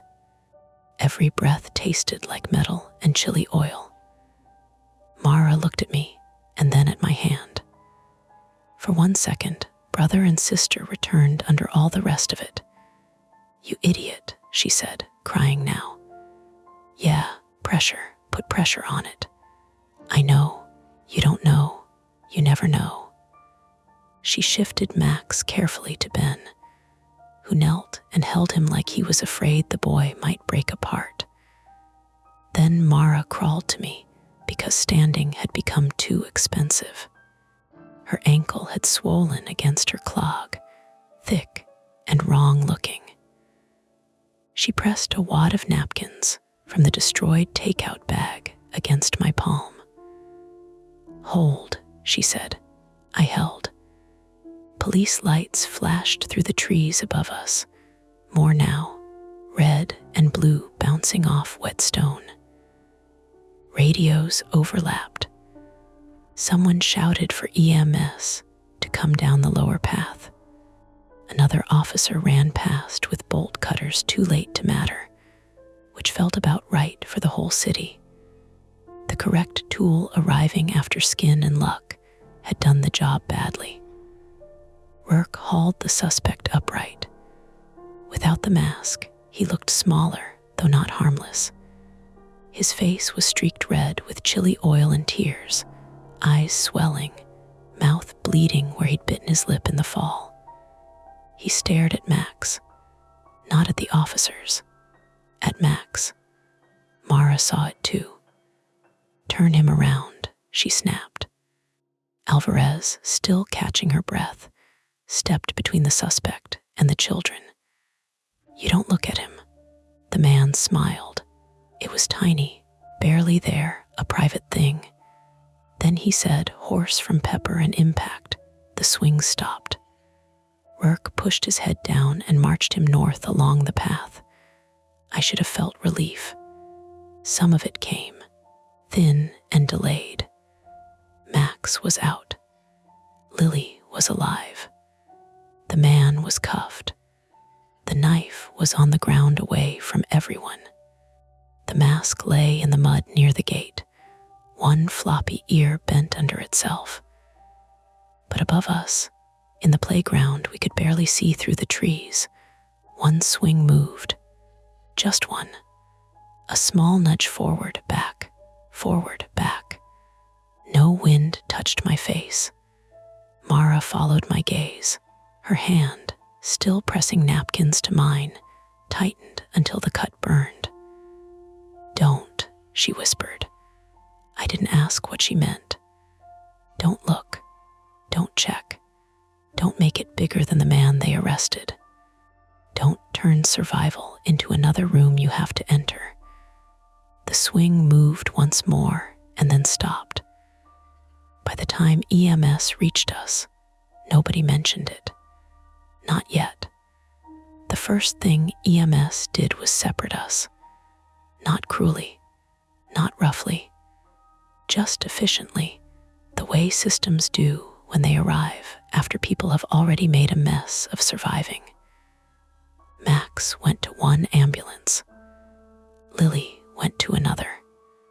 Mara tried to follow both of them and nearly fell on the wet path, which ended the argument before it started. A paramedic caught her under the arm and said, "Ma'am, you're sitting down," in the voice of a man who had spent years making strangers obey for their own good. "I'm a nurse," Mara said. "Then you know what sitting down means." She sat. I sat beside her because my body had become interested in gravity. My hand was wrapped in gauze so thick it looked borrowed from someone with a larger, more dramatic injury. The paramedic had rinsed the cut, pressed something that stung into it, and told me I'd need stitches. He asked if I felt dizzy. I said no, then immediately proved myself a liar by leaning forward until the pavement stopped tipping. Mara's ankle had swollen around the top of her clog, purple pushing out under the compression sock. Her palms were striped red where the chain had cut her. When the paramedic tried to clean them, she hissed and then apologized, which was so completely Mara that I almost laughed. Almost. Above us, the playground had been flooded with portable lights. Real ones this time, set up by police, throwing the swings into hard white brightness.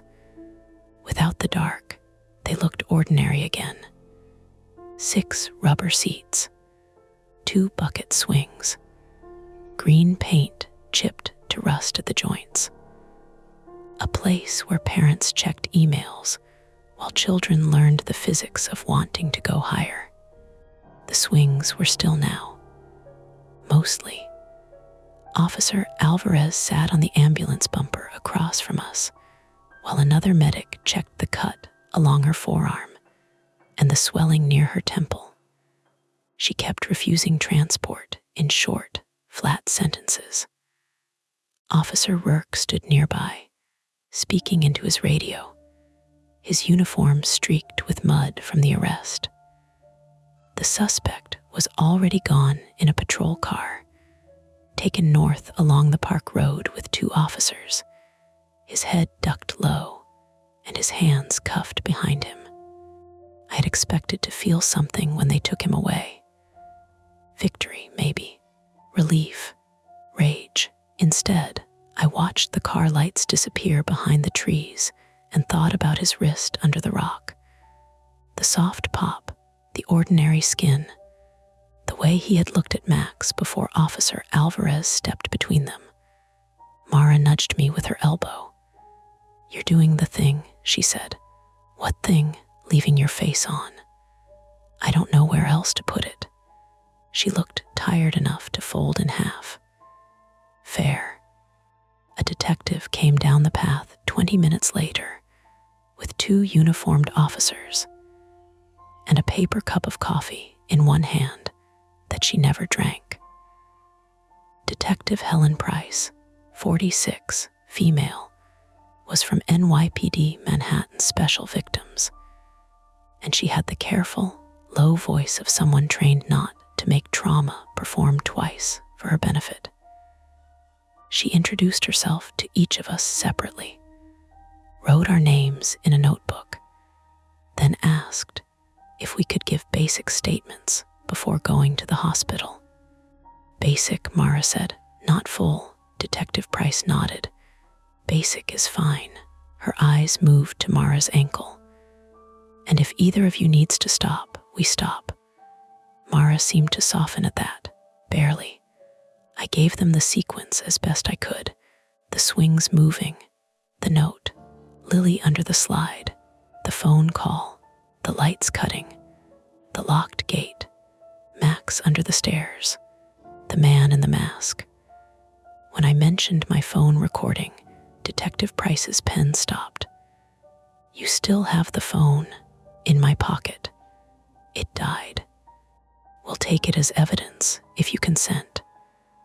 I pulled it out with my uninjured hand. The screen was black, smudged with mud and chili oil. It looked pathetic for something that might matter. "I consent," I said. Mara looked at me. "What?" "Nothing," she said. "That was the fastest you've ever handed over your phone. Don't tell my podcast clients." Detective Price took the phone and sealed it in an evidence bag. She asked about the note next. I showed her the photo from memory because the actual note was gone. I recited the words as closely as I could. "If the swings move together, check the small slide. He puts them there when people stop looking. Don't call out. Don't turn on the floodlights. One is still inside. Detective Price wrote slowly. Any idea who wrote it? No, Mara said. Someone who knew his pattern. The detective looked up. Pattern? Mara's jaw tightened. He used the swings to move us, or signal, or scare the kids into staying quiet. Lily said he'd make them swing. Max said there were strings. Detective Price glanced toward the playground. By then, 2 officers and a park supervisor had found the rig. It was ugly in its simplicity. Fishing line, not string, not magic, not some hidden motor buried in the ground. Thin, clear monofilament threaded high through the swing chains, and over the top bar, doubled back through small metal rings taped behind the support posts, then routed through the fence and into the shrub line above the slope. From there, the line ran to a spot near the locked maintenance gate where someone had wedged a plastic spool behind a loose stone. Pull the spool, and all 6 swings moved. Not perfectly forever. Not by themselves, but enough. Enough in the right light, with the right fear already placed in your head. The toddler swings had been tied separately, their bucket seats catching the same pull. That detail made several officers mutter under their breath. The lights were simpler too. The playground lamp control box had been tampered with, not expertly. The park's supervisor, a thin man with gray hair and a reflective vest, showed Alvarez the pry marks and said someone had tripped the local breaker manually. He looked embarrassed, as if the city itself had failed manners. The orange U-lock on the playground gate was store-bought. The dog mask was a party favor. The cut chain under the stairs was old. The inner chain was new. All of it was human. That should have made it smaller. It didn't. At Mount Sinai Morningside, they put 6 stitches in my palm and 2 more at the base of my thumb. The doctor checked my shoulder, pressed places that made me swear, and told me nothing was broken.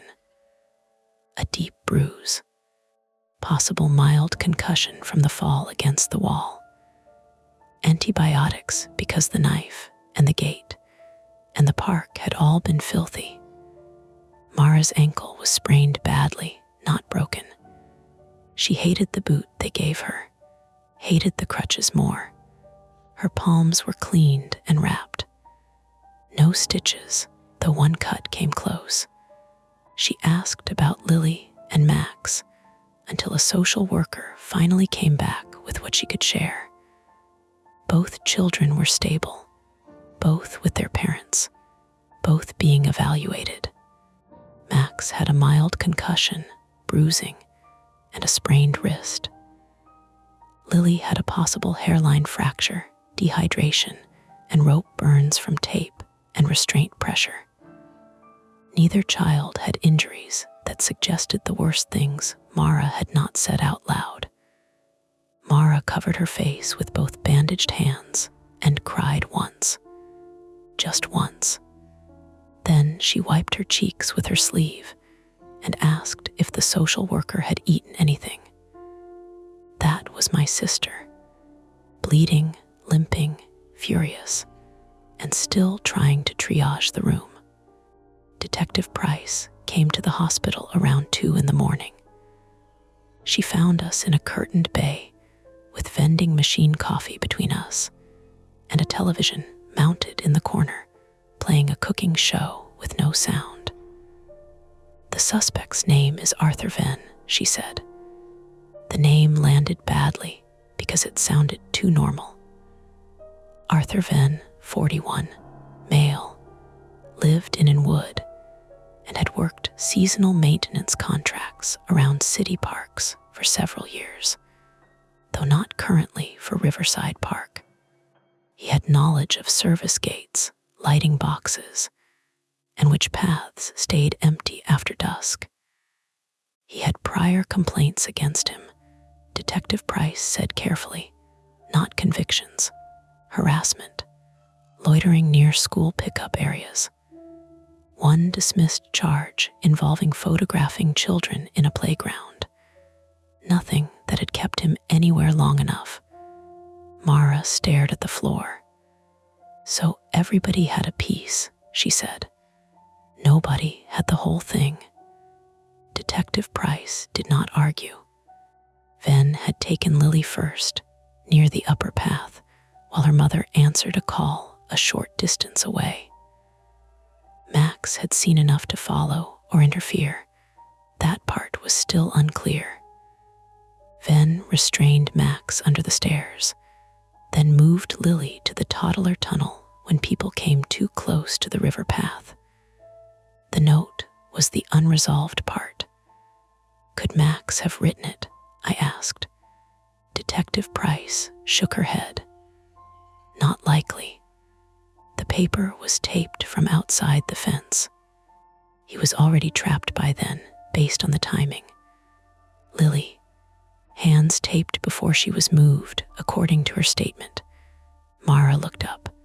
So someone else saw, possibly another victim, possibly, or an accomplice. Detective Price paused. That was answer enough. We're looking at all options, she said.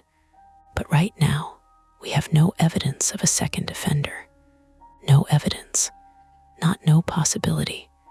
I thought about the paper fluttering on the fence. Low, where adults might miss it, and a desperate person might hide it fast. Whoever wrote it saved Lily, Mara said. Yes, Detective Price said. They may have saved Max too. The detective left her card with both of us and told us not to talk to media if anyone found our names. They would. A child rescue in Riverside Park. A masked suspect, rigged swings. It had the shape of a story people would chew until it stopped tasting like real children. By sunrise, the hospital windows had turned pale gray. Mara's boyfriend Colin arrived with a backpack full of practical things. Clean socks, phone chargers, granola bars, 2 hoodies, and a label maker tidy Ziploc of ibuprofen, which made Mara stare at him like she had never seen him properly before. Colin Price, 28, male, British-born, but living in New York for work as a building systems engineer, had been only a name in my head until then. He was tall, careful, soft-spoken, and so clearly terrified for Mara that he forgot to be awkward around me. He put the backpack down and said, I didn't know what you'd need, so I brought too much. Mara looked at the bag, then at him. Too much is good, she said. He sat beside her and did not touch her ankle until she asked him to help adjust the boot strap. That mattered. I could tell it mattered to her. My own apartment looked different when I got back that afternoon. Smaller, less hostile.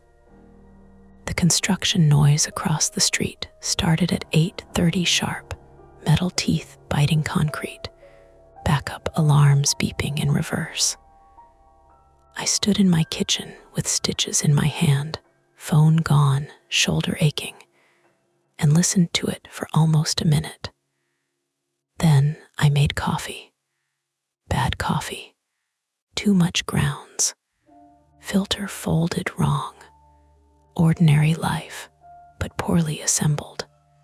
3 days later, Detective Price called to say they had recovered enough footage from my phone to confirm the swings moved before we reached the note. And again, while Lily was still hidden. The video also captured audio of the first 911 call and part of Lily's warning. Useful evidence, she said. Not the whole case, but useful. They found Ven's fingerprints on the orange U-lock packaging in a trash can near the 103rd Street entrance. They found monofilament in his coat pocket. They found maps of service entrances in a folder at his apartment. He had been watching the park for weeks. They did not find the missing note. They did not find the person who wrote it. A week after the arrest, Mara and I went back. Not at night. We weren't that brave or that foolish. It was Saturday morning, bright and cold, with parents everywhere and dogs yanking leashes and children making the playground sound like itself again.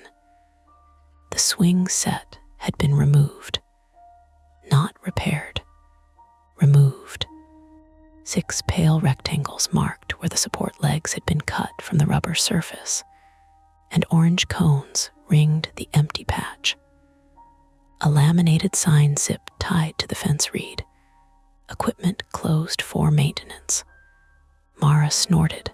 Maintenance. She was on one crutch by then, against advice. Her boot made her walk like she was arguing with the sidewalk.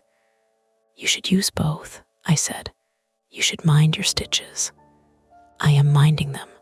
You're scratching under the bandage with your car key."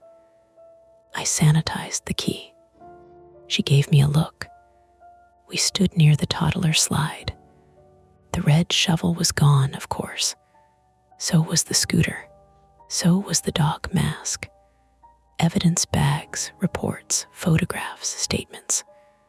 The city had swallowed the visible pieces and left only cones and a sign. A little boy ran past us, laughing, chased by a girl in a yellow hat. Their father called, not too close to the cones, without looking up from a stroller. Mara folded her arms. "I keep thinking about Lily's mother." "Yeah."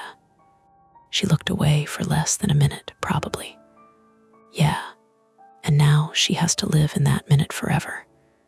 There wasn't anything useful to say, so I didn't. We walked to the bench where we had eaten dumplings. Someone had scrubbed at the old chili oil stain near the leg, but a faint orange mark remained in the grain of the concrete. Mara noticed it too. "That's disgusting," she said. It helped. Still disgusting. Heroic chili oil. Don't make it a bit. I need it to be a bit. She looked at me then, really looked, and whatever joke I had been reaching for folded in my throat. "I know," she said. We sat. The park moved around us. Basketball bouncing. Wheels clicking over pavement. A baby crying in short, outraged bursts. A dog barking at another dog with deep moral conviction. The Hudson shining through bare branches like hammered tin. Almost ordinary. But I couldn't stop checking the places where the lines had been. The fence posts. The shrubs. The loose stone near the slope. The gap behind the trash can. My eyes kept drawing routes through the park, imagining how Ven had moved, where he had stood, how many times people had passed close enough to smell his coat and never known. Mara noticed. "Don't turn the whole world into evidence," she said. "I'm trying. Try harder. I don't know how." She leaned back carefully, boot extended. "Me neither." That was the first honest thing either of us had said all morning. She didn't move in with Colin right away. She told him she needed time, and then, surprising herself most of all, let him be disappointed without trying to fix it. He stayed anyway, not in a dramatic way. He just kept showing up with groceries and rides to follow up appointments, and once with soup dumplings from the same place, which neither of us ate because the smell hit wrong. I stopped staying out every night, not because I became fearless, because the park had taught me that outside was not automatically safer than inside, and inside was not automatically a trap. Fear was not a compass. It pointed, but not always toward the truth. 2 weeks later, Detective Price called one more time. They had charged Venn: kidnapping, unlawful imprisonment, assault, weapons possession, endangering the welfare of a child, and several other things she said too quickly for me to hold. He had a lawyer. He had stopped talking. The children's families had been advised not to engage publicly. The investigation remained open. And the note, I asked. A pause. Nothing yet. What about the paper, cameras, prints? No paper. No useful camera angle. The park cameras near that section had partial obstruction from tree work equipment. Convenient. Yes, she said. It is. I waited. Detective Price said, Mr. Bell, sometimes people witness something and don't come forward. Fear, immigration concerns, warrants, distrust of police, personal reasons. It doesn't mean they were involved. But it doesn't mean they were. No, she said, it doesn't. After we hung up, I stood by my kitchen window and watched the construction workers across the street. One guided a load of lumber with gloved hands, while another signaled upward. Ordinary coordination. Men moving heavy things with ropes, pulleys, calls, trust. A thin tapping came from somewhere in my apartment. I froze. Then it came again. Tap, tap, tap. A loose blind cord against the window frame. The radiator heat had kicked on, pushing a faint draft up the wall. Explainable. I crossed the room and tied the cord higher anyway. That night, Mara texted me a photo. No caption. It showed the playground fence in daylight. The empty patch where the swing set had been. The maintenance sign. Parents in the background. Nothing strange at first. Then I zoomed in. On the inside of the fence, near the place where the first note had been taped, 3 short strips of clear packing tape clung to the metal links. Fresh tape. No paper, just the tape.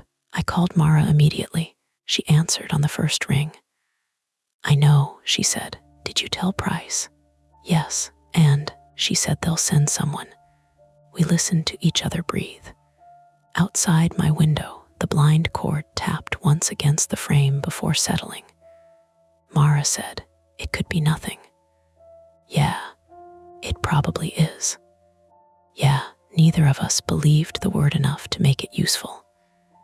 In the park, where the swings had been, children kept playing around the cones because children are better than adults at trusting the day in front of them. The city kept moving. Buses sighed. Dogs pulled at leashes. The river carried whatever the river carries. And somewhere, someone had owned a roll of clear packing tape. That's it for this nightmare. If you enjoyed it, please like the video, subscribe to Mia Horror Stories, and turn on notifications. It really helps keep the stories alive. And don't stop here, dive into another one of our videos and keep the fear going. Welcome back to Mia Horror Stories. Tonight's tale, I found a board game in the attic. The pieces resemble my family members, is best experienced in the dark, which is why the screen will stay black. No distractions, no flashing images. Just you, your imagination, and the story. So sit back, relax, and listen all the way to the end if you dare. The first wrong thing was the thimble.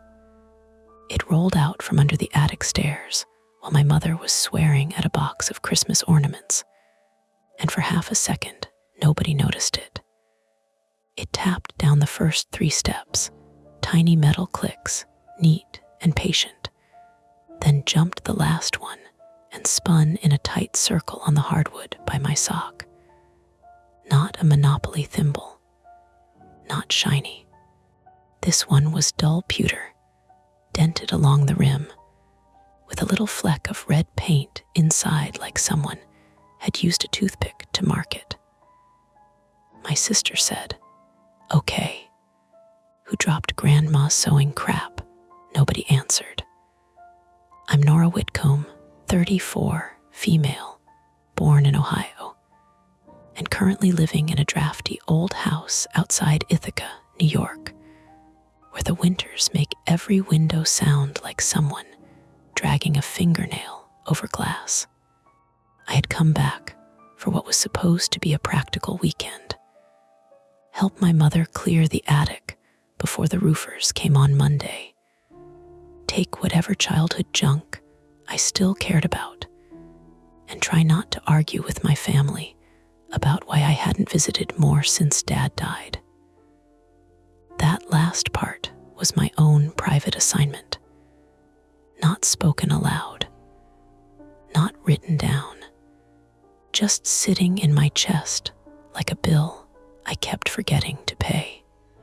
The house was on a narrow road above Cayuga Lake, one of those sloping finger lakes properties where the driveway iced over before the rest of the town, and every delivery driver called twice before attempting it.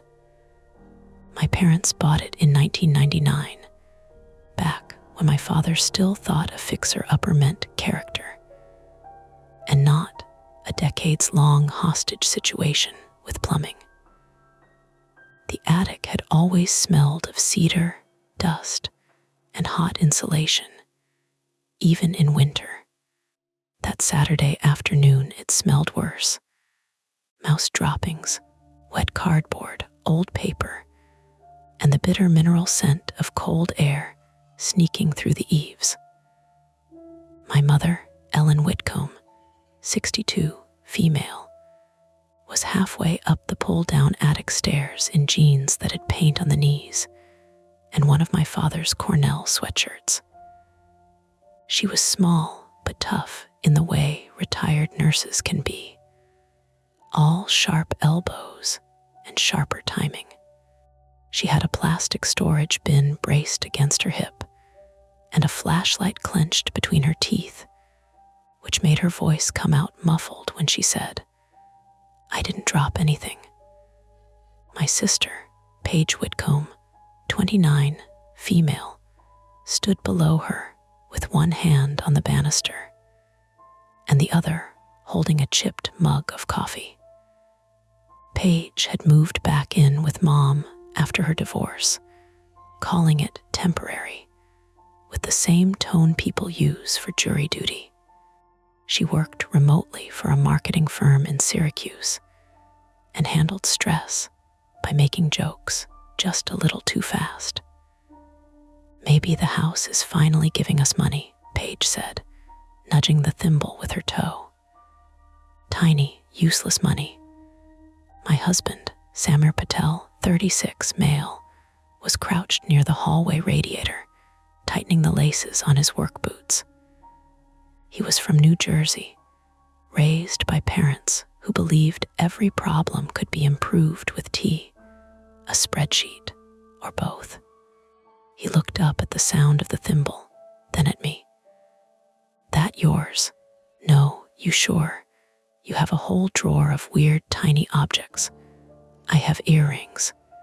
You have a brass owl with no eyes. That's different." Samir smiled, but the smile didn't settle. He had agreed to come because he knew I would otherwise turn this weekend into a courtroom inside my own head. He was patient with my family, more patient than I was. He also had a bad habit of trying to fix things the second they cracked, which was charming until it was. My brother, Miles Whitcomb, 17, male, came out of the kitchen at that moment with a sleeve of crackers and his phone glowing in his hand. Miles was technically my half-brother, though none of us used the word unless explaining the math. Dad and Mom had him late, after Paige and I were already old enough to be annoyed by baby furniture returning to the house. He had Dad's long fingers and Mom's habit of going quiet when he was angry. He wore a black hoodie with the hood up indoors, because at 17, every room is apparently weather. "What's that?" he asked. "A cursed thimble," Paige said. Mom lowered the bin to the hall floor with a heavy plastic thump. "Don't start." I didn't start. The thimble started. Outside, sleet ticked against the side window. Not hard, not dramatic, just a dry, irregular tapping that blended with the old house noises. Radiator pops, the refrigerator humming in the kitchen, the attic stairs creaking under Mom's weight. The hallway light had a weak yellow bulb that made everyone's skin look tired. Dust floated in it like lint in dirty water. I bent down and picked up the thimble. It was colder than it should have been. That was my first silly thought, and I hated myself for having it because old metal in an attic in February is allowed to be cold. The second thought was worse. It felt familiar. Not in a memory way exactly. More like when you find a button in your pocket and know which shirt it came from before you can picture the shirt. There was a mark scratched into the side, not letters. 3 short lines crossing one longer line. "Mom," I said, "did Grandma quilt?" Mom wiped dust from her cheek with the back of her wrist. "My mother? No, your father's mother, maybe. Why, this looks old. It's attic old, Nora. Everything up there looks like it survived the Oregon Trail." Paige leaned closer. "Let me see." I handed it to her, and she turned it under the light. Her expression changed in a small way, the kind you notice only if you grew up reading the weather of someone's face. "What?" I asked. "Nothing." She gave it back too quickly. "It's just gross. There's gunk inside. It's paint. Great, historic gunk." Mom sighed. "Can we please keep moving? The roofers are not going to wait because we got sentimental about a sewing thimble." That was the everyday reason we were all there. The north section of the roof had started leaking during the January thaw, dripping into the attic insulation and down through the ceiling above Mom's bedroom. The roofing company had told her they needed clear access to inspect the old rafters, which meant 4 people and 1 reluctant teenager had been drafted into removing 25 years of stored belongings.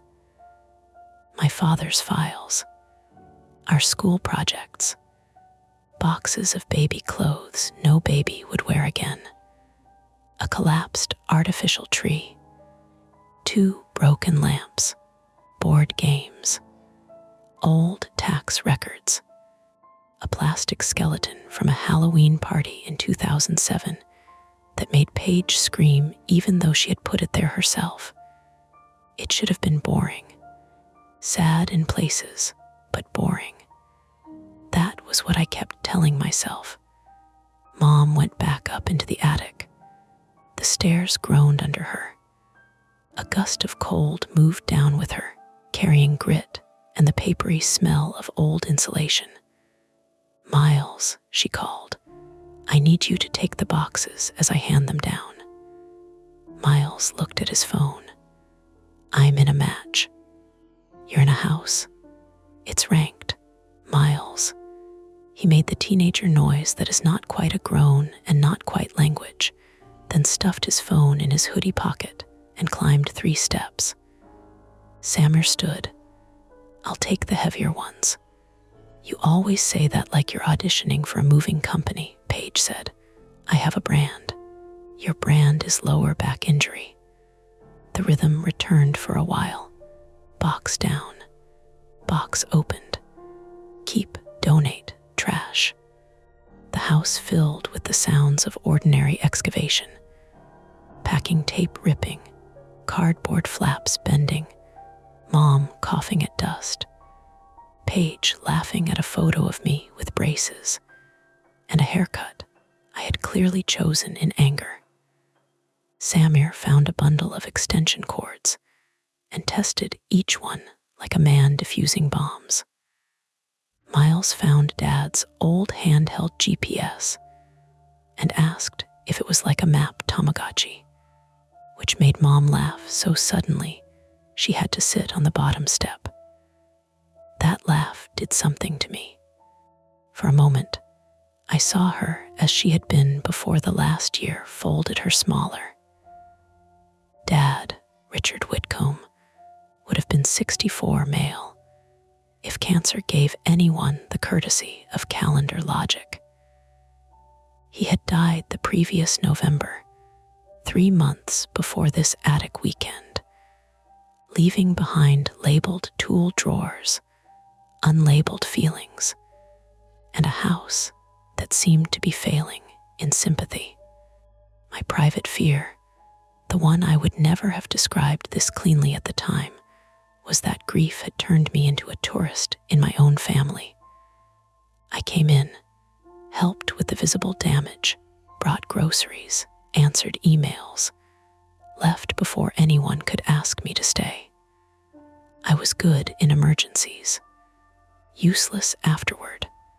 Around 4, the light outside thinned until the lake disappeared behind gray.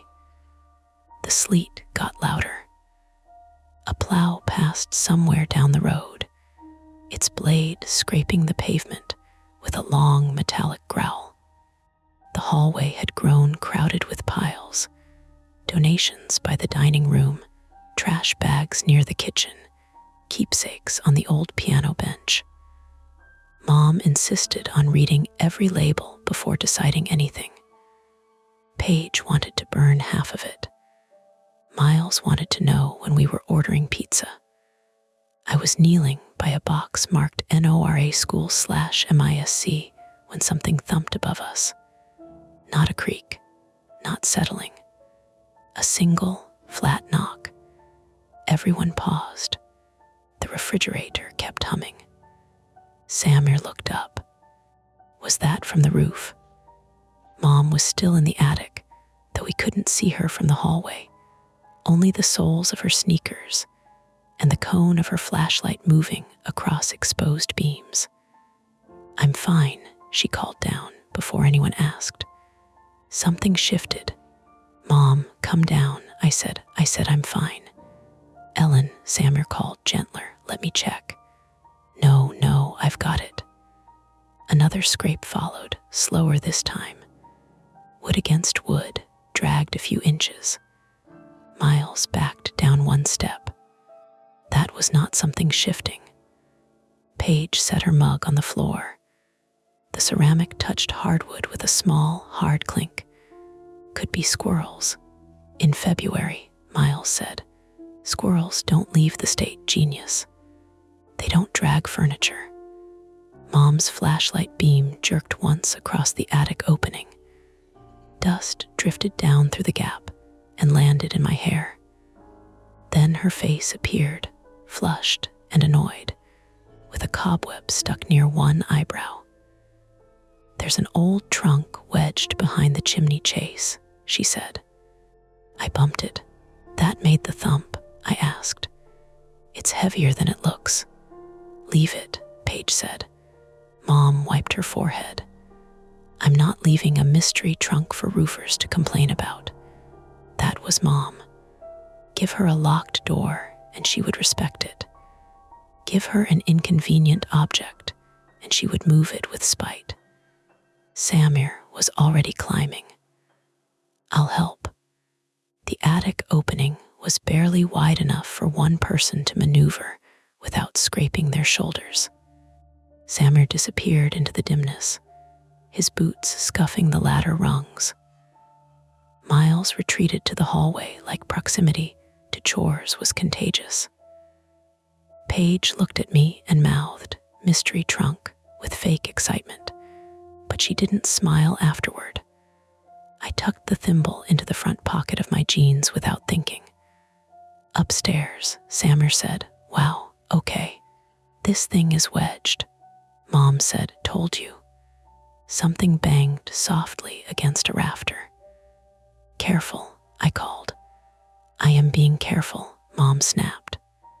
"She means the rafters," Paige said. "Not your pride." A minute passed. Then two. The house made its damp winter noises. The radiator hissed. Water ticked in the kitchen sink because the faucet never fully shut off unless you turned the handle at the exact angle Dad had known by touch. Then Samir said, "Nora, can you come up here?" It wasn't panic. That was what made me move fast. Panic has a shape. Panic tells you what room it's in. His voice was too level, too carefully blank, like he was speaking in front of a child. I climbed the ladder. The attic was low and unfinished, with pink insulation tucked between studs and plywood sheets laid over the joists to make a narrow path. The cold was immediate. It pressed through my sweatshirt and made the tip of my nose sting.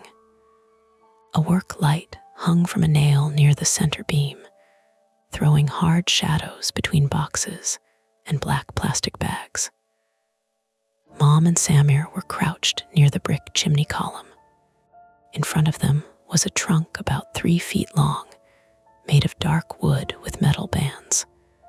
Not fancy, not antique store pretty, more like something built by hand and then forgotten in a place nobody wanted to crawl into. Its lid was dust-coated except for fresh finger streaks where they had grabbed it. "What is it?" I asked. Mom shook her head. "I don't know. I've never seen it." That bothered me. Mom knew the house inventory the way some people know scripture. She could tell you which box held my 3rd grade report cards and which bin contained extra curtain rods.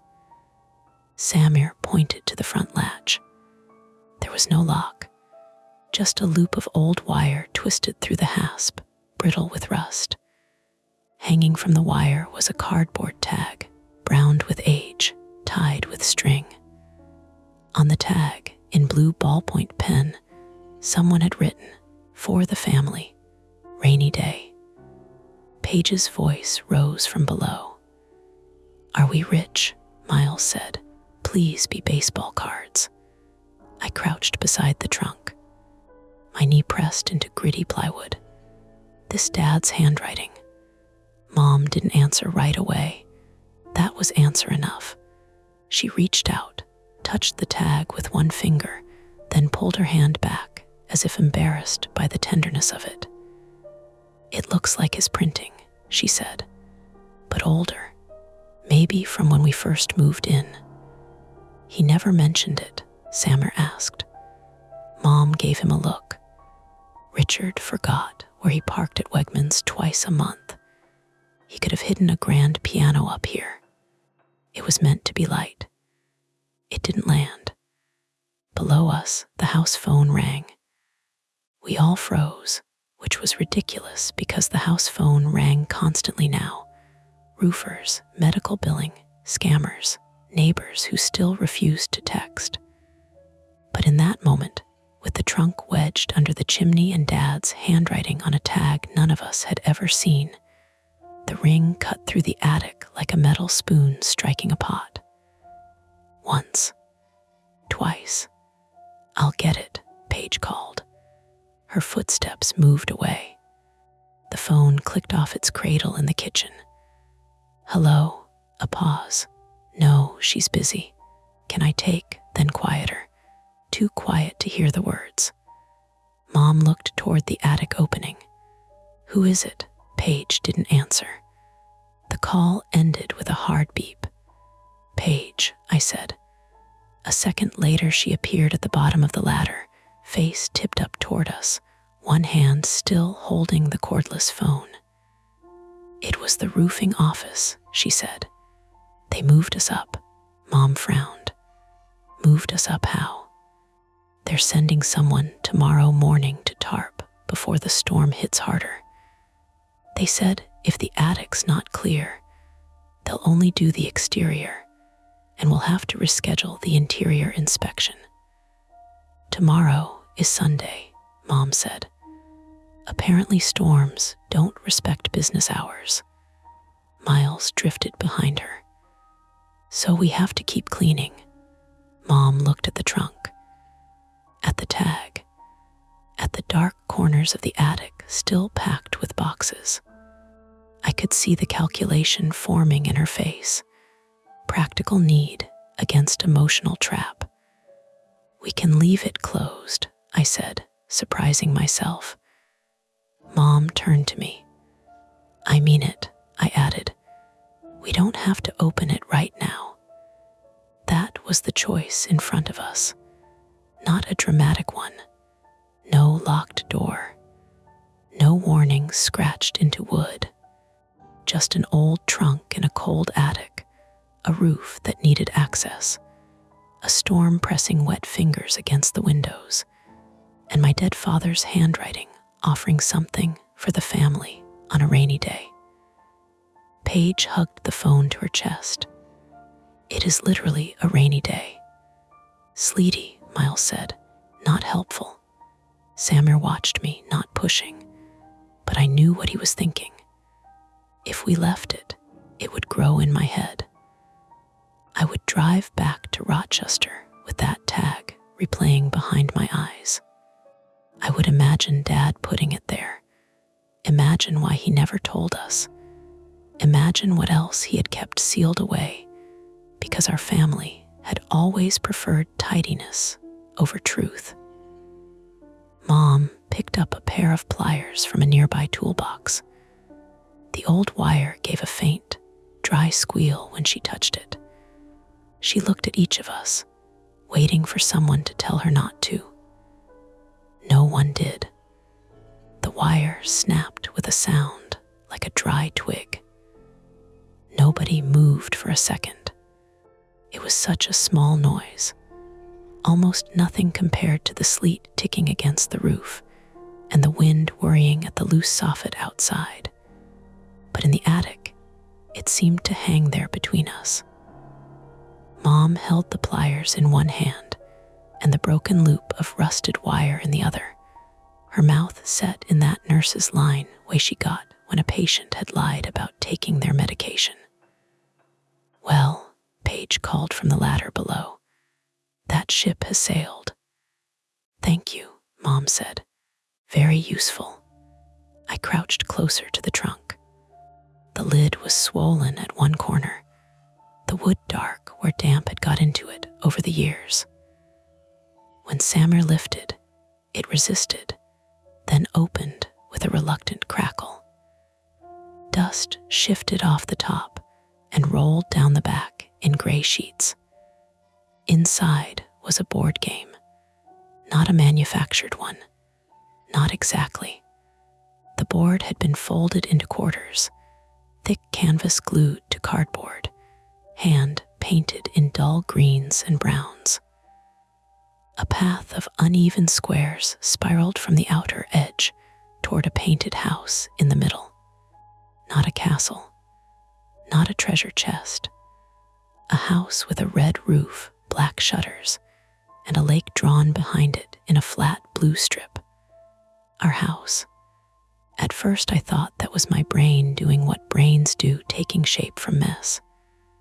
Then Mom's flashlight beam found the little white porch columns, the slope of the driveway, the crooked maple tree that had split in the ice storm of 2014 and still stood there because Dad had argued it had character.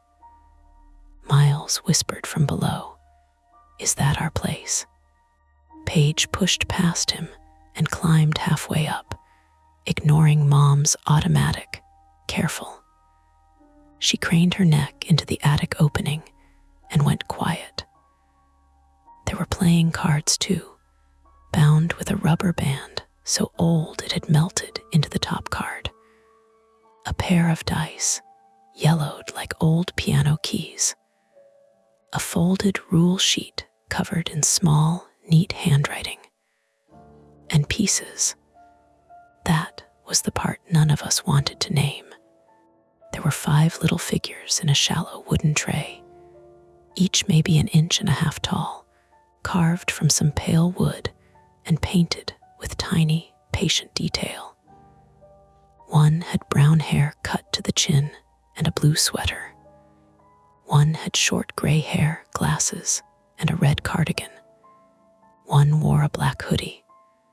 One had a beard and a dark green jacket.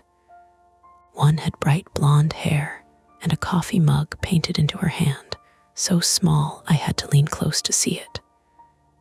"Okay," Paige said, but softly now. "That's not funny." Samir reached for the bearded piece, then stopped before touching it. "Maybe Dad made these recently." Mom's face hardened. Richard could barely hold a pen near the end. "I mean before, years ago." "Then why is Miles in a hoodie?" Paige asked. Nobody answered that. Miles had climbed high enough that his head and shoulders were in the attic. His phone screen glowed against his cheek. "That one's me." "It might not be," I said. He looked at me. "It literally has my stupid hoodie." The wind pressed against the roof. A soft, wet thud came from somewhere outside. Snow sliding off a branch or a gutter letting go. The work light swayed a little, and the shadows of the figures stretched and shrank across the inside of the trunk. Mom picked up the rule sheet with the tips of her fingers. The paper crackled.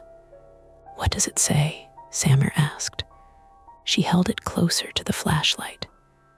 "It's not rules." "Then what is it?" Mom read silently for a moment. Her eyes moved down the page, stopped, then moved back up as if the words had shifted when she wasn't looking.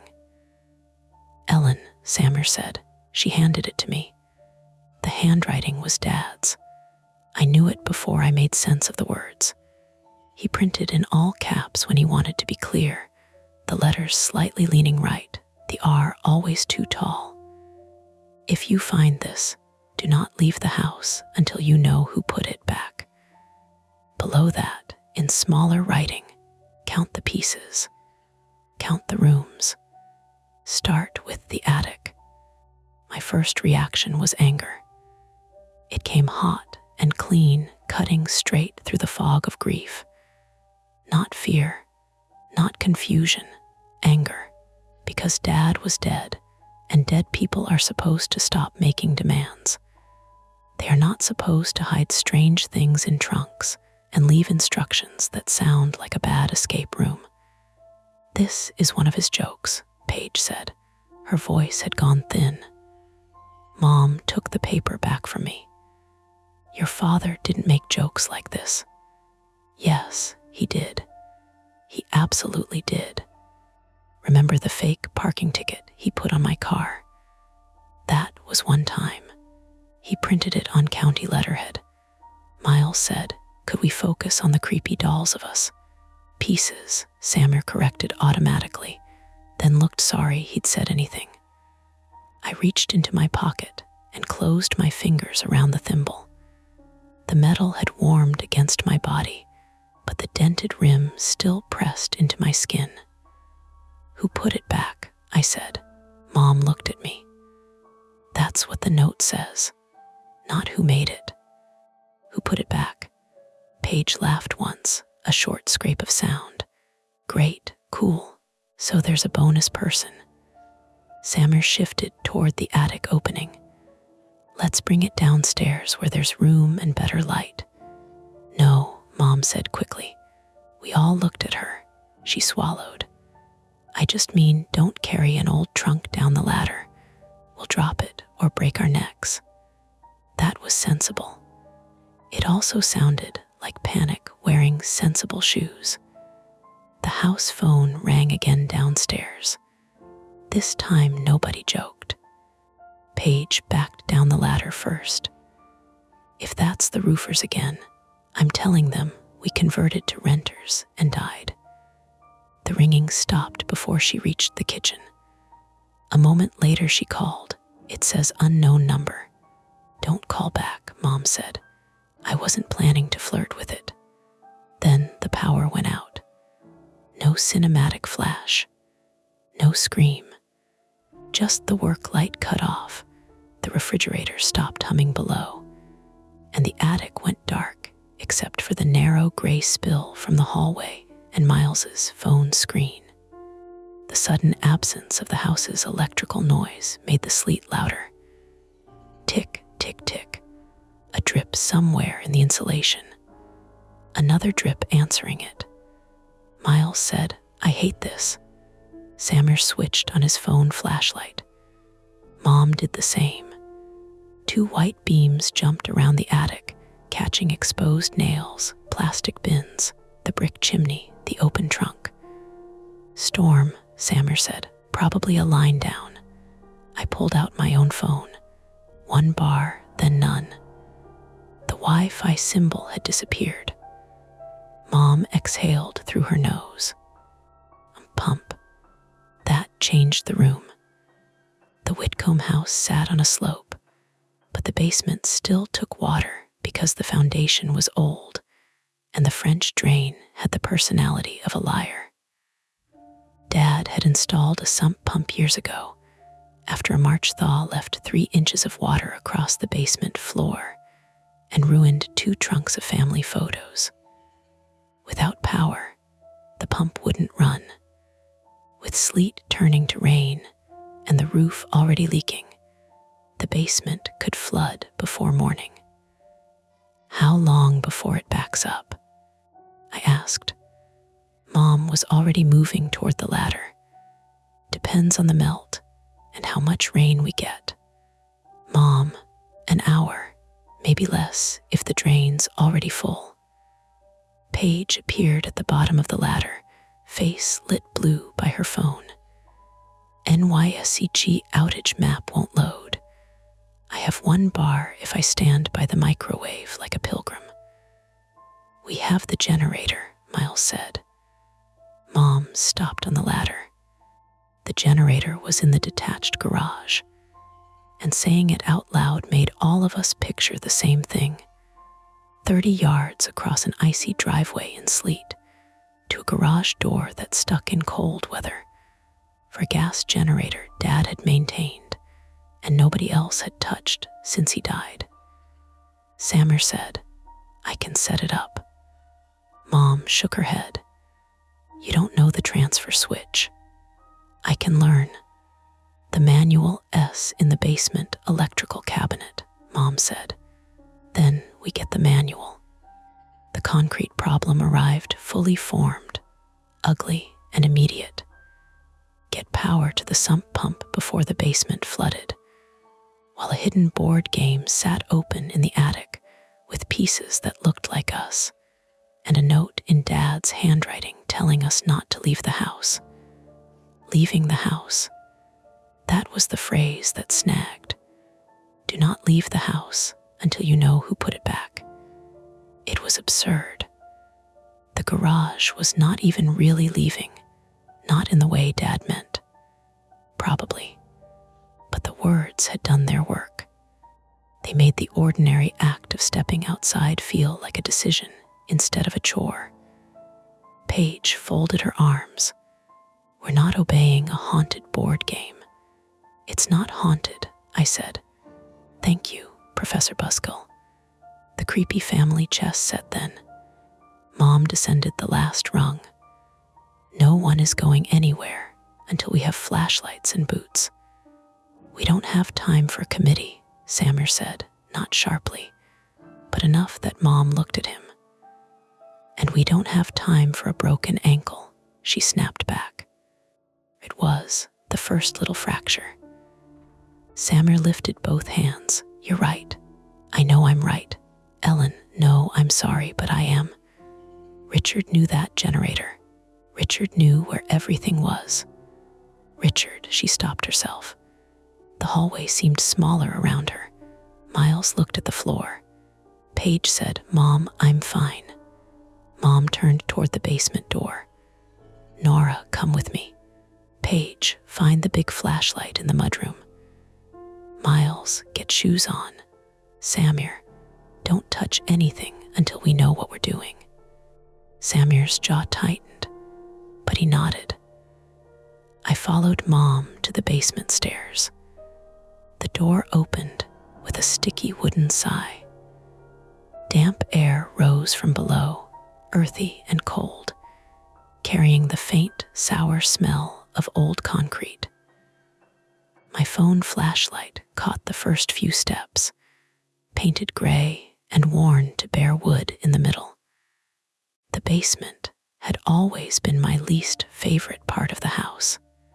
Even as an adult, even after marriage and jobs, and all the boring proofs that I was a functioning person, I hated the way sound behaved down there. Footsteps didn't echo cleanly.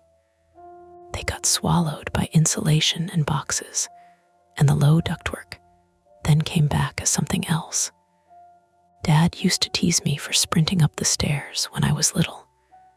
Nora's haunted by laundry, he'd say. My private fear was not really the basement, though. It was being needed and not knowing what to do.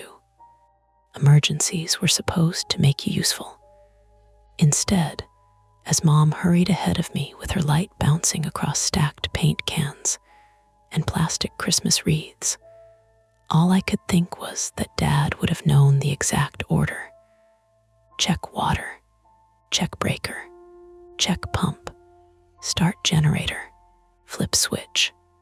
Done. I knew how to answer work emails during a crisis. I knew how to bring casseroles. I knew how to leave before grief asked me for anything harder. The sump pit was in the far corner near the utility sink. Mom's beam landed on it, and we both heard the water before we saw it. A steady, hollow trickle, not rushing yet, but constant. The pit was nearly full. Oh, come on, Mom whispered. I crouched beside it. The float switch bobbed uselessly, the pump silent beneath the dark water. How high before it spills? Mom looked at the concrete around the pit. Another inch, maybe. Then we need the generator now. She opened the electrical cabinet and pulled out a plastic sleeve stuffed with manuals, receipts, and Dad's handwritten labels. Her hands shook, and she hated that I saw it. I can go with Samir, I said. No, Mom, I said no. Why? She looked up at me, eyes bright in the phone light. Because I just read a note from your dead father telling us not to leave the house. And I know that makes no sense. And I know how it sounds. But I am not sending my daughter into an ice storm because a basement got wet. The words hit harder than they should have. Not sending my daughter. I almost said, I'm 34. I almost said, you can't make that call. Instead, I heard what was underneath. She had already sent one person she loved into hospitals, scans, procedures, all the little rooms where hope gets stripped down to numbers. She was done authorizing danger. From upstairs, Paige shouted, Guys. Mom and I both turned. Paige's voice came again higher. You need to come up here. Mom shoved the manual sleeve into my hands and moved faster than I thought she could. I followed, banging my shoulder on a low pipe hard enough to make my fingers buzz. Pain flashed down my arm. Not serious, but real grounding.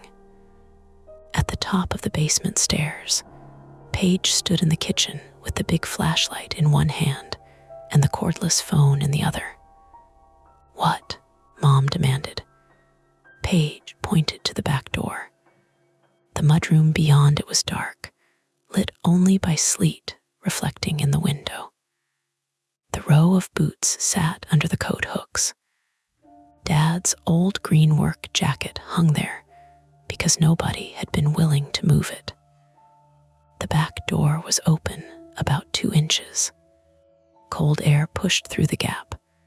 The door chain hung loose. Samir came in from the hallway. "Was that open?" "No," Paige said. Miles stood behind him, now wearing boots but no coat, his phone pointed at the floor. "I didn't touch it." Mom crossed the kitchen and pushed the door shut. The latch clicked. She tested the knob, then the deadbolt. "It sticks in cold weather." "The deadbolt was turned," Paige said. "Maybe not all the way." "It was." "How do you know?" "Because I locked it after taking trash out." "I remember because the raccoon got into the bin last week, and you gave me a whole speech about lids." The house felt different with the power out. Too many dark rectangles. Too many reflective windows showing our own lights back at us in fragments. My phone had found one bar again, then lost it. Samir said, "We need to check the doors and windows." "And the generator," I said. "And call someone," Paige added. "Police, maybe." "For a door," Mom said. "For a door, a secret trunk, and little wooden ease," Paige said. "Yes, Ellen, maybe for a door." Miles lifted his phone. "I can't call, no service." "Landline?" I asked. Paige looked at the cordless phone in her hand. "Dead now. Base needs power."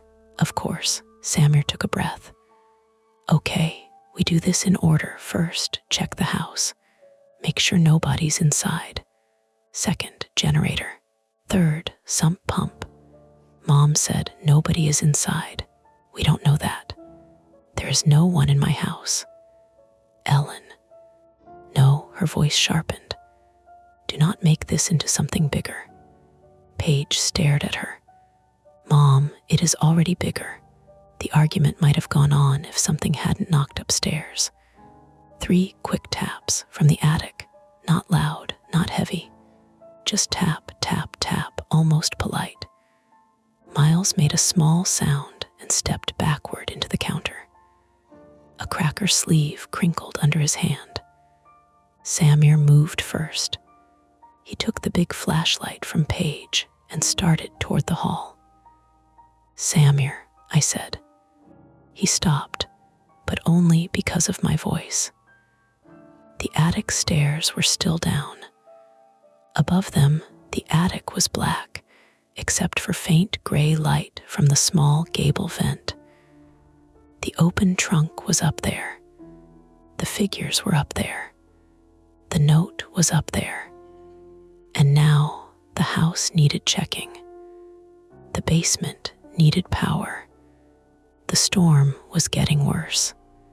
The sump pit had maybe inches left before water spread across the floor, into the old boxes, the furnace area, the bottom shelves where Mom kept medical records and Dad's last files, because she still hadn't decided what to do with them. The time pressure became physical. A hand on the back of the neck. "We split up," Samir said. "No," Mom and I said together. He looked at me. "Nora, if the sump overflows, we're dealing with electrical hazards, water damage, maybe the furnace. We don't have unlimited time." "I know. Then we need the generator. And if someone is in the house, then staying clustered in the kitchen doesn't help." Paige said, "I vote we all leave and call from the car." "The note said don't leave," Miles said. Paige whipped around.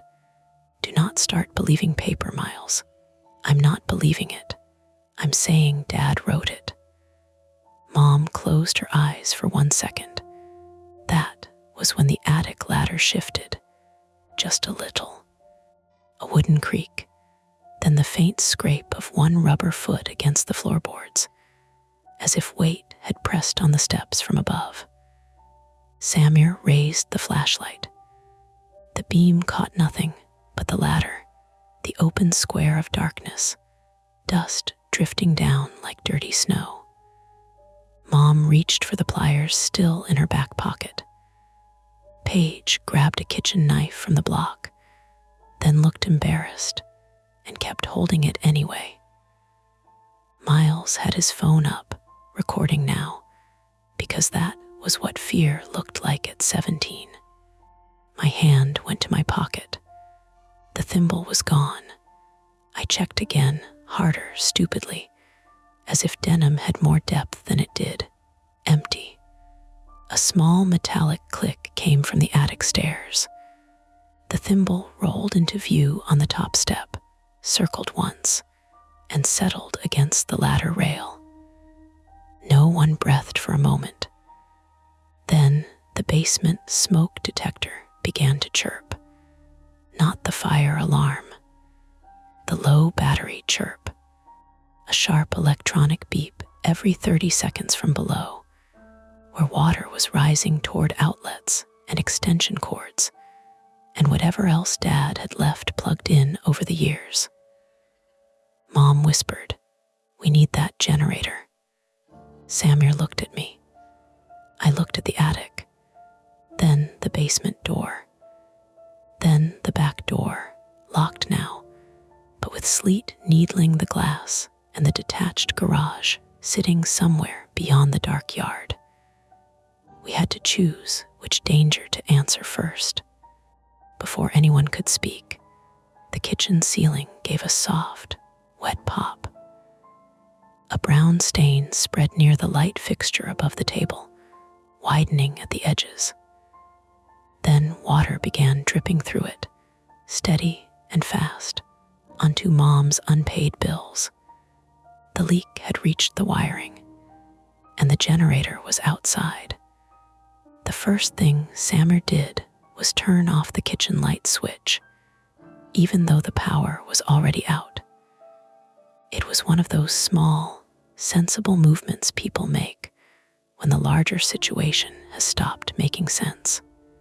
He stepped under the spreading brown stain, reached around the falling drops, and clicked the switch down with 2 fingers. The ceiling kept dripping onto Mom's unopened mail. A drop hit a glossy roofing estimate and burst into little brown legs of water. "Everyone away from the table," he said. Mom stared at the stain like she could shame it into stopping. "Nora," he said, "I heard you, but I hadn't moved." None of us had, not really. We were all still looking between the basement door, the attic stairs, and the back door, as if the house had become 3 separate emergencies, and we were waiting for one of them to politely let the others go first. Then the smoke detector chirped again from the basement. Sharp, stupid, regular. Miles flinched hard enough that his phone light jumped to the ceiling. Paige said, "I swear to God, if that thing beeps the whole time we're dying, I'm suing the estate." "We're not dying," Mom snapped. "Great. Love the confidence." Samir pointed with the big flashlight, turning it into something almost official. "We need to kill power to the wet circuit if any residual or generator feed comes back.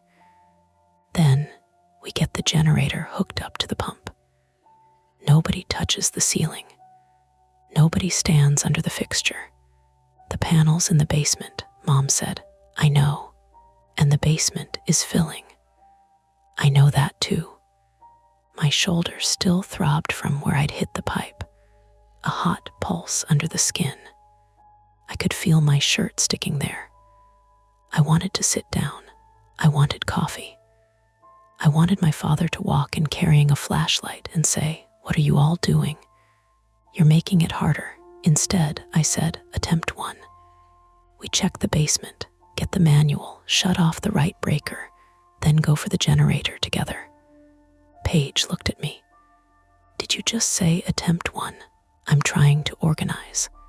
You sound like a podcast host. Paige, fine, sorry. But she wasn't sorry. She was scared, and fear made her mean in quick little sparks.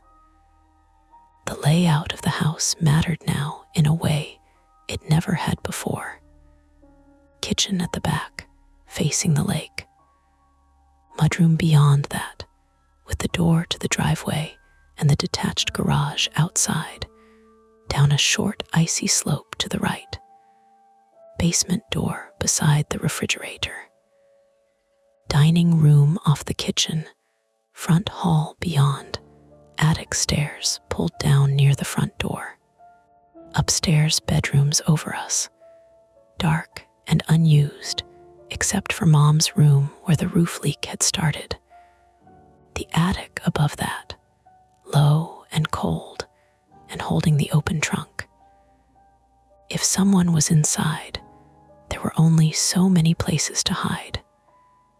That should have comforted me. It didn't. Samir took the lead down the basement stairs with the big flashlight. I followed, then Mom, because she refused to wait upstairs, and Paige stayed at the top with Miles behind her, holding the kitchen knife like she had just remembered knives were designed for close distances. The basement air had changed in the few minutes since Mom and I had last been down. It was wetter. Not flooded yet, but the concrete around the sump pit shone in irregular patches where water had begun to lap over. The chirp came from the smoke detector mounted near the old laundry area, and each beep bounced around the pipes in a way that made it hard to tell exactly where it was. Samir opened the electrical panel. Dad's labels were still there in black marker. Kitchen east, fridge, hall attic, sump, basement outlets. Mystery do not touch. Mystery do not touch, Samir said. Mom pressed her lips together. Richard labeled that in 2011. It goes to the old exterior outlet by the porch. Maybe he was going to fix it. Of course he was. No one said the rest. And then he got sick. And then everything in the house became a later that never arrived. Samir found the kitchen circuit and switched it off. Then the basement outlets.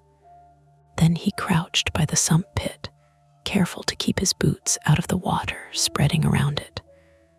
The water had risen to the rim and was kissing over in small, dark spills. We're out of time, he said. Mom shoved the manual sleeve into his hands. Transfer switch section is marked.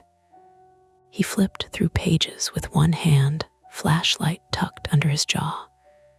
His face looked carved from exhaustion already, the shadows digging under his eyes. Okay. Generator outside feeds the transfer inlet by the garage wall.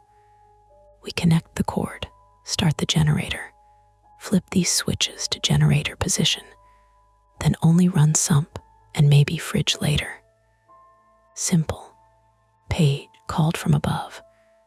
Nobody ever says simple unless it's about to get expensive. Samir didn't answer. He took a photo of the manual page with his phone. Then came the misdirection. A long scrape moved across the basement ceiling, directly over our heads. Mom grabbed my arm, her nails pressed through my sleeve. Samir snapped the flashlight upward. The beam found ductwork, cobwebs, a row of floor joists, old pipes wrapped in foam. Then the scrape came again, followed by a thump and a frantic skittering that shot from left to right above the drop ceiling near the laundry area. Paige screamed from the kitchen. Miles shouted, "What was that?" For 3 seconds, I was sure someone was crawling through the floor above us. It sounded exactly like weight shifting between beams, a hand dragging, a knee hitting wood. Then a gray squirrel burst from a gap above the dryer, dropped onto a stack of old towels, and launched itself into the darkness under the stairs. Mom made a sound I had never heard from her before. Samir lowered the flashlight and exhaled a shaky laugh. "Squirrel." "No," Paige said from upstairs, voice cracking. "Nope, that is not an acceptable subplot." "It must have gotten in through the soffit," Mom said, already trying to reclaim normalcy. Richard kept saying, "Please don't tell me Dad ignored a squirrel hole too," Paige said. The explanation helped. A little. The house had an animal in it. That could explain some noises. Maybe the attic taps. Maybe the ladder shift. Maybe even the thimble, if it had rolled from somewhere, and we were too scared to track the angle properly. It did not explain the board game. It did not explain the back door.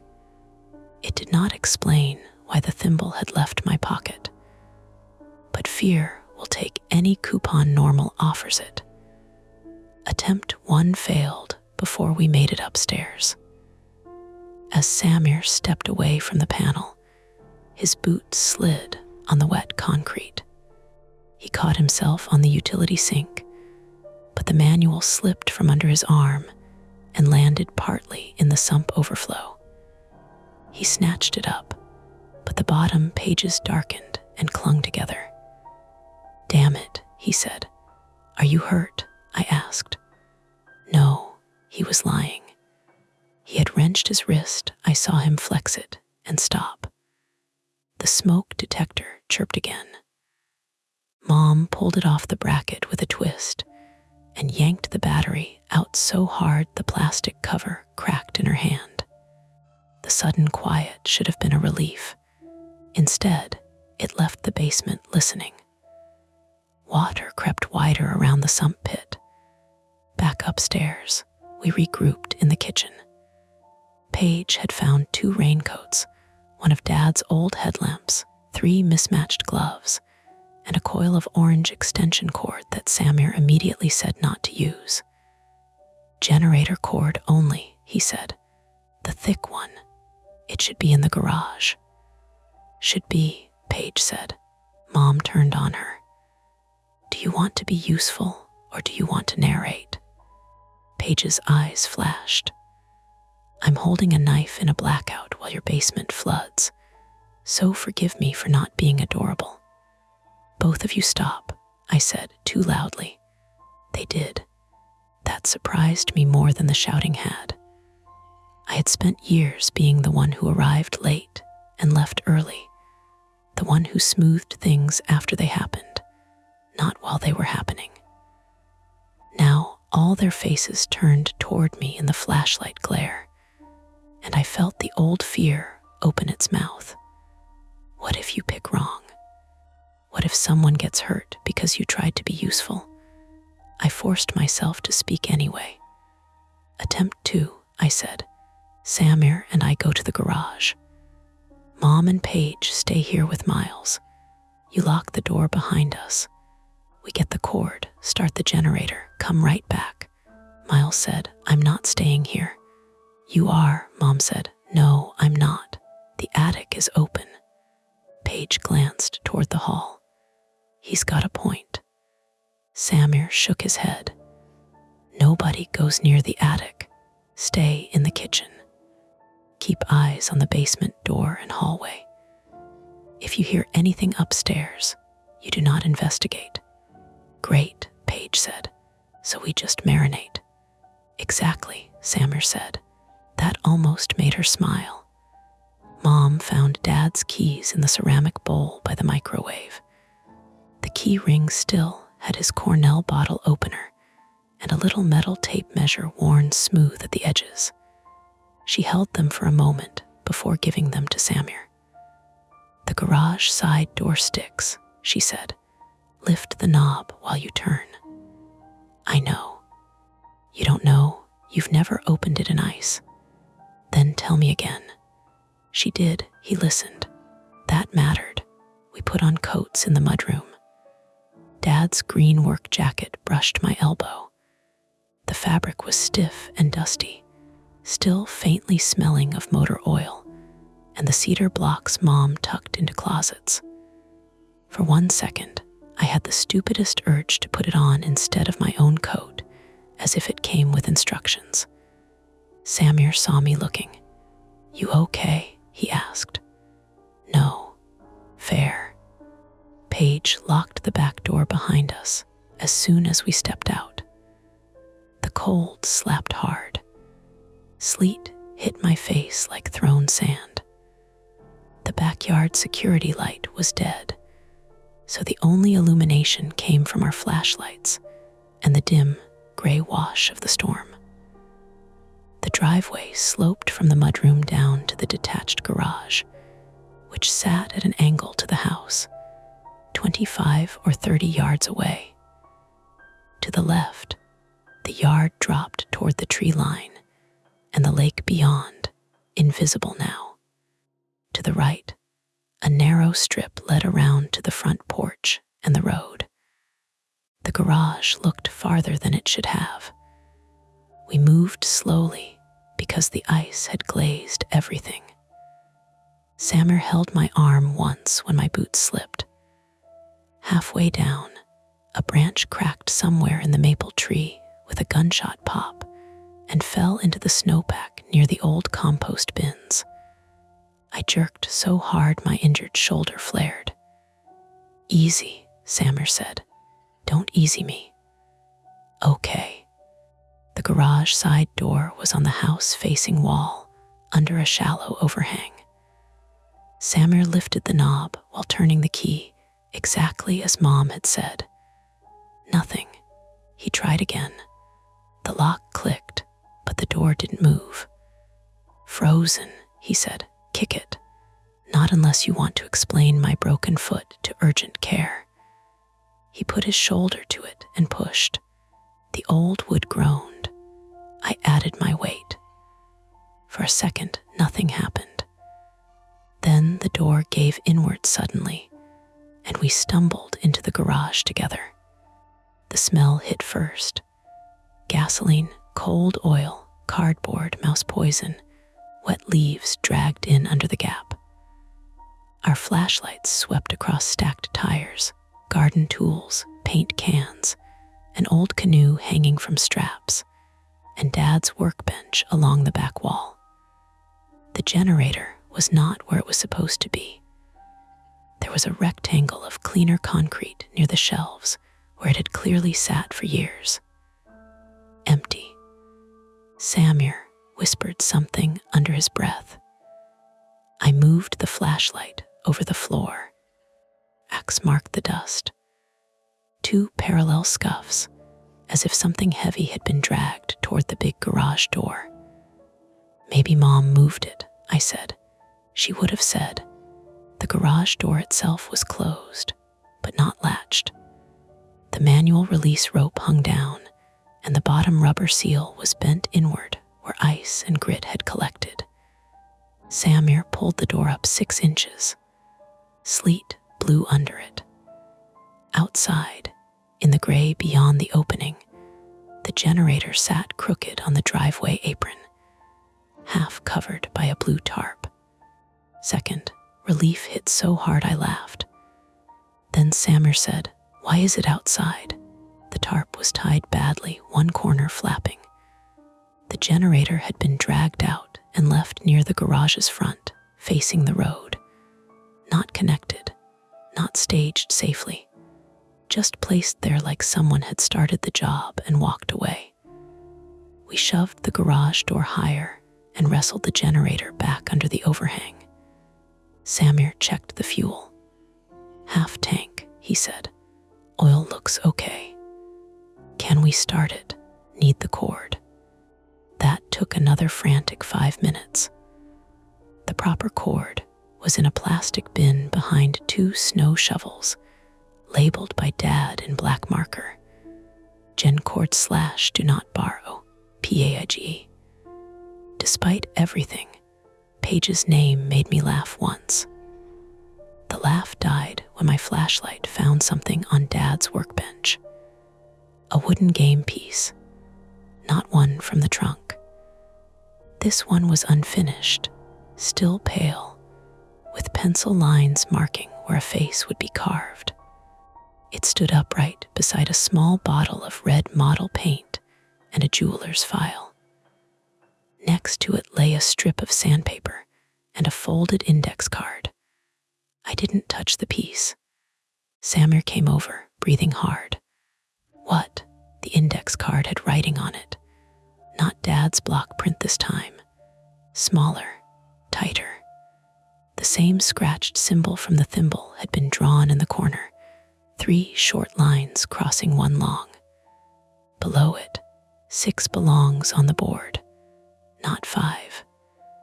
Samir looked toward the open garage door. The storm moved beyond it in sheets. Nora, he said quietly, we need to go. Attempt 2 became partial success and bigger problem. We got the generator started after 6 pulls, the engine coughing, catching, then roaring loud enough to fill the garage and shake dust from the rafters. Samir's wrist was definitely hurt now. He held it against his ribs between pulls, jaw clenched. We dragged the generator to the correct distance from the house to keep exhaust away from doors and windows, connected the heavy cord to the exterior inlet, and started back up the icy driveway, carrying the other end of the plan like a fragile thing. Then the back door would not open. Paige's face appeared in the mudroom window, pale behind the glass. She pointed to the lock, then shook her head. Samir tried his key. The deadbolt turned halfway and stopped with a hard metal click. Don't force it, Paige yelled through the door, muffled by glass and storm. The chain's on. What? I yelled back. The chain is on. Mom appeared behind her, furious and frightened. I didn't put it on. Miles was behind both of them, filming, his face pinched. Open it, Samir shouted. Paige held up the chain where it stretched from door to frame. It was engaged from the inside. Only someone in the mudroom could have slid it into place. But all 3 of them were in the kitchen when we left. Paige had locked the deadbolt. She had not chained it, I was almost sure. Almost. The generator roared behind us. Sleet ran down my neck. My fingers ached around the flashlight. Front door, Samir said.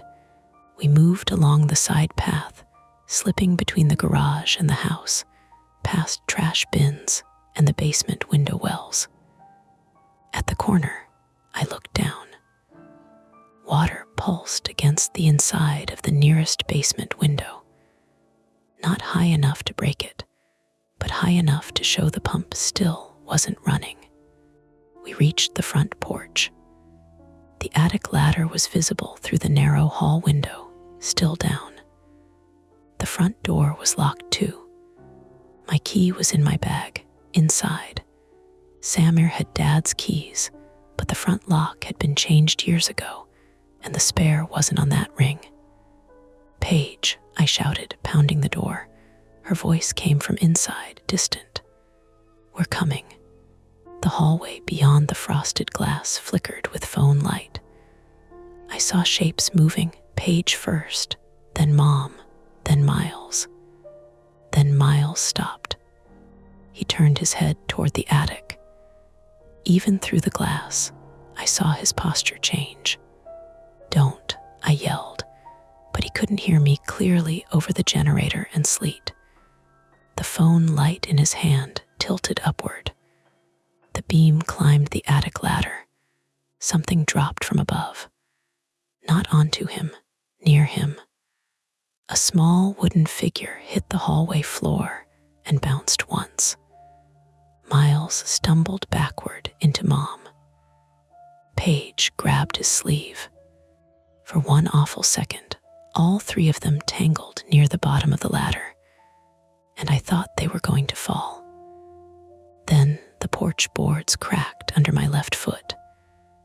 I went down to one knee, pain bursting through my shin as rotten wood gave way. Samir grabbed my coat and hauled me back before my legs slid deeper. The front porch, neglected under a pretty layer of snow, had opened a jagged black mouth between two boards. "Are you cut?" he shouted. "I don't know." I was. Not badly, but my jeans had torn, and blood was already mixing with sleet on my shin. Inside, Paige finally got the front door open. Warm, dark air rushed out. "Move," Samir said. We stumbled in, and he slammed the door behind us. For half a breath, we were all back together in the front hall, soaking wet, shaking, lit by 3 phone lights, and the beam of the big flashlight rolling across the floor where Paige had dropped it. The wooden figure lay near the base of the attic stairs. Small, pale, unfinished. The same one from the garage workbench. Miles pointed at it. That fell out of the attic. Samir and I looked at each other. "No," I said. "It was in the garage." Mom's face emptied of color. The house gave a mechanical groan as the generator feed reached the transfer panel somewhere below.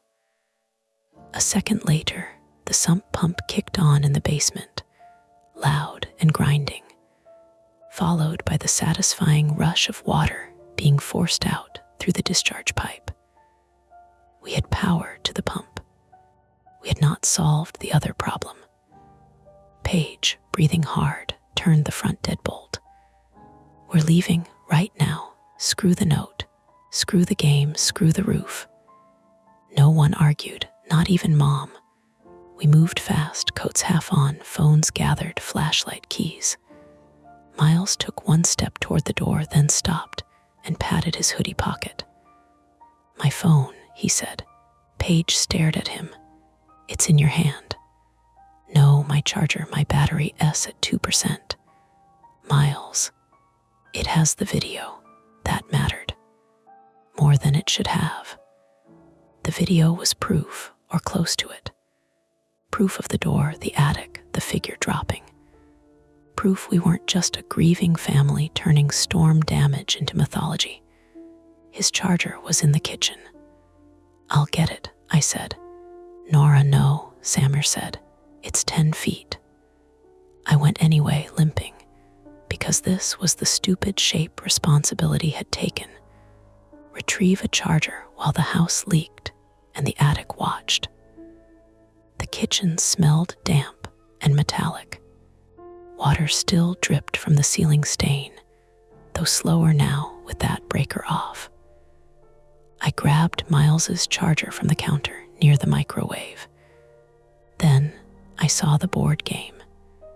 It was no longer in the attic trunk. It was spread across the kitchen table, where the unpaid bills had been pushed aside into wet heaps.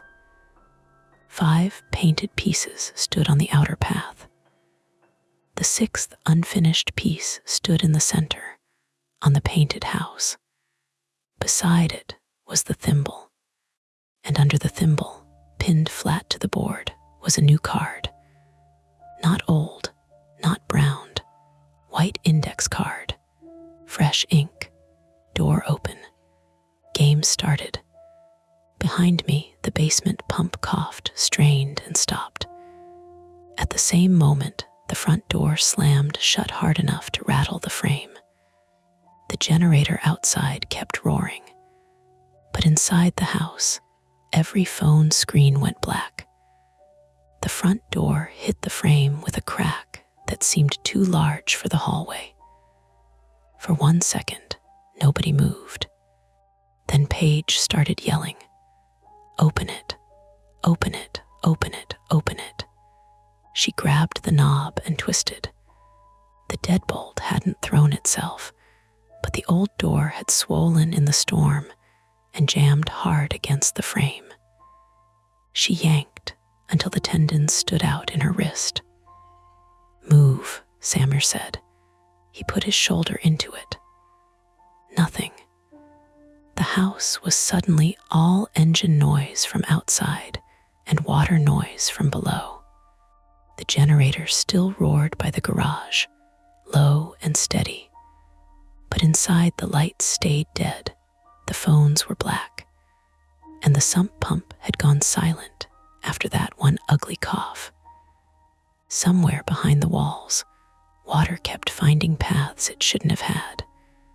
I stood in the kitchen with Miles's charger in my hand, staring at the board game on the table. The card under the thimble said, "Door open." Game started. The ink was still wet enough to shine. "Nora," Mom called. I picked up the card by one corner. My fingers left a smear through the last word. Not old, not Dad's paper, not Dad's ink, fresh ballpoint, human. That should have made it better. It made it much worse. The board had been arranged with the 5 painted pieces on the outer path: Mom, Paige, Miles, Samuel, me. The unfinished 6th stood on the painted house in the center. Beside the board were the dice, the melted rubber band cards, and the pewter thimble with its red fleck. I turned the card over. On the back, in the same tight handwriting from the garage, count the rooms. 1 has 2 doors. My mouth went dry. The house layout clicked through my head, not as memory, but as a map. Kitchen, dining room, front hall, living room, mudroom, basement, upstairs bedrooms, attic. Most rooms had one main way in and one window out. The mudroom had the back door and kitchen door. The basement had the stairs and those low window wells.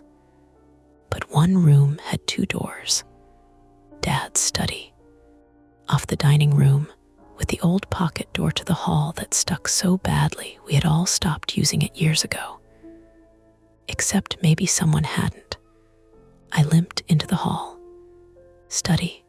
Samuel turned from the door, breathing hard. His wet hair clung to his forehead. "What?" The note. "1 room has 2 doors. Dad's study has the pocket door." Mom's face changed. Not confusion, recognition. She whispered, "No." Paige heard it. "What does no mean? Mom, what does that mean?" Mom didn't answer. The front hall was a narrow throat of darkness, the attic ladder hanging open above it. The big flashlight lay on the floor where Paige had dropped it, shining sideways across the baseboards. Beyond the dining room, the study door was shut. Dad's study had been shut since the funeral. Mom had said she was not ready. Now, from inside it, something moved. A soft bump, then another. Miles backed into the wall. "There's somebody in there." Samuel picked up the flashlight with his good hand. His other wrist was already swelling, the skin puffy under the cuff of his sleeve. Everyone behind me. "No," Mom said. She stepped past him. "Ellen," he said. "No." Her voice broke and then steadied. "That's Richard's room." "Mom," I said, "move back." She ignored me and walked to the study door. For one awful second, I thought she was going to open it barehanded, like whatever was on the other side would have to respect her grief. Then the pocket door slid open from the inside. It moved 6 inches with a gritty wooden scrape. A face appeared in the gap. Not Dad, not a ghost, not anything my fear had been making up. A man, thin, mid-40s maybe. Male, pale stubble, wet hair plastered to his forehead, one eye swollen half shut. He wore a dark canvas jacket and work pants stained at the knees. In his right hand, he held a pry bar. In his left, Dad's old handheld GPS, the one Miles had been joking about earlier. Mom made a sound like she had been hit. The man smiled at her. "Ellie," he said. Paige whispered, "Who the hell is that?" The man's gaze flicked across us, counting. Mom, me, Paige, Miles, Samir. Then he looked at the attic ladder. "Where's the box?" Samir lifted the flashlight higher, using the beam like a weapon. "Put the pry bar down." The man winced but didn't drop it. His pupils were too wide. Not drunk, exactly. Wired, exhausted. He smelled like cold rain, gasoline, and the sour sweat of someone who had been hiding too long in walls and cramped spaces. Mom said, "Cal." The name landed in the hall like a dropped glass. Paige stared at her. "You know him," the man. Cal laughed softly. She remembers. Mom's mouth worked before words came. Cal Mercer, Richard's cousin. Dad had mentioned a cousin in fragments. Never at holidays, never in photos. A bad patch when they were young. Borrowed money. Something about construction work and pills. Adults had a way of hiding whole people behind phrases like "we don't see him anymore."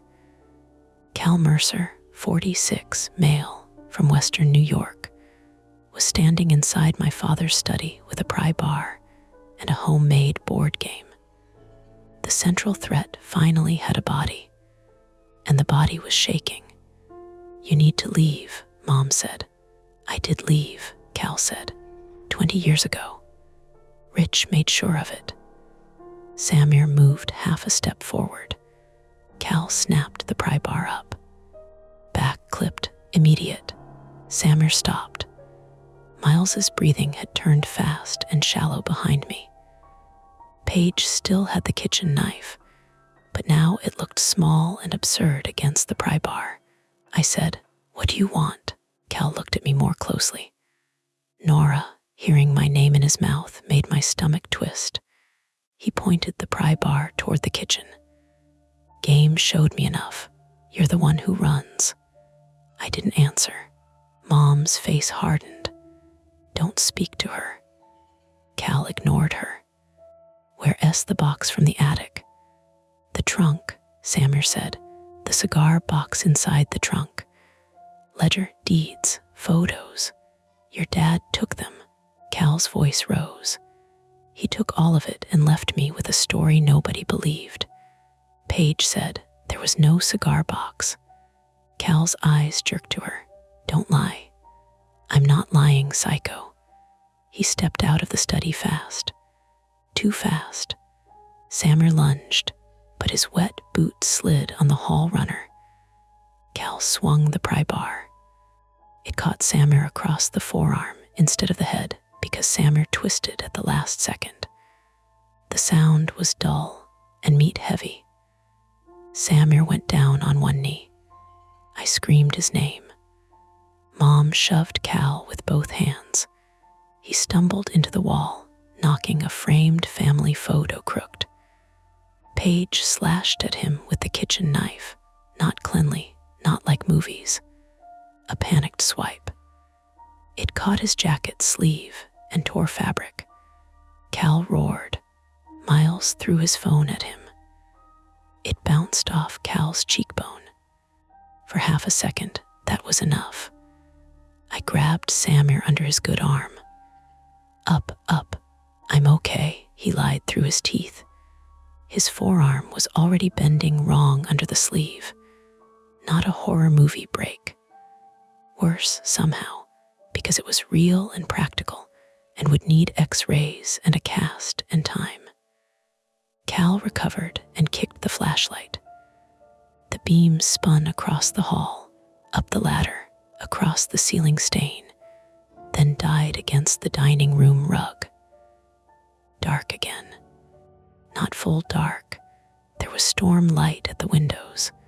Phone light from Miles's dead screen reflecting uselessly, but enough. Paige yelled, "Kitchen."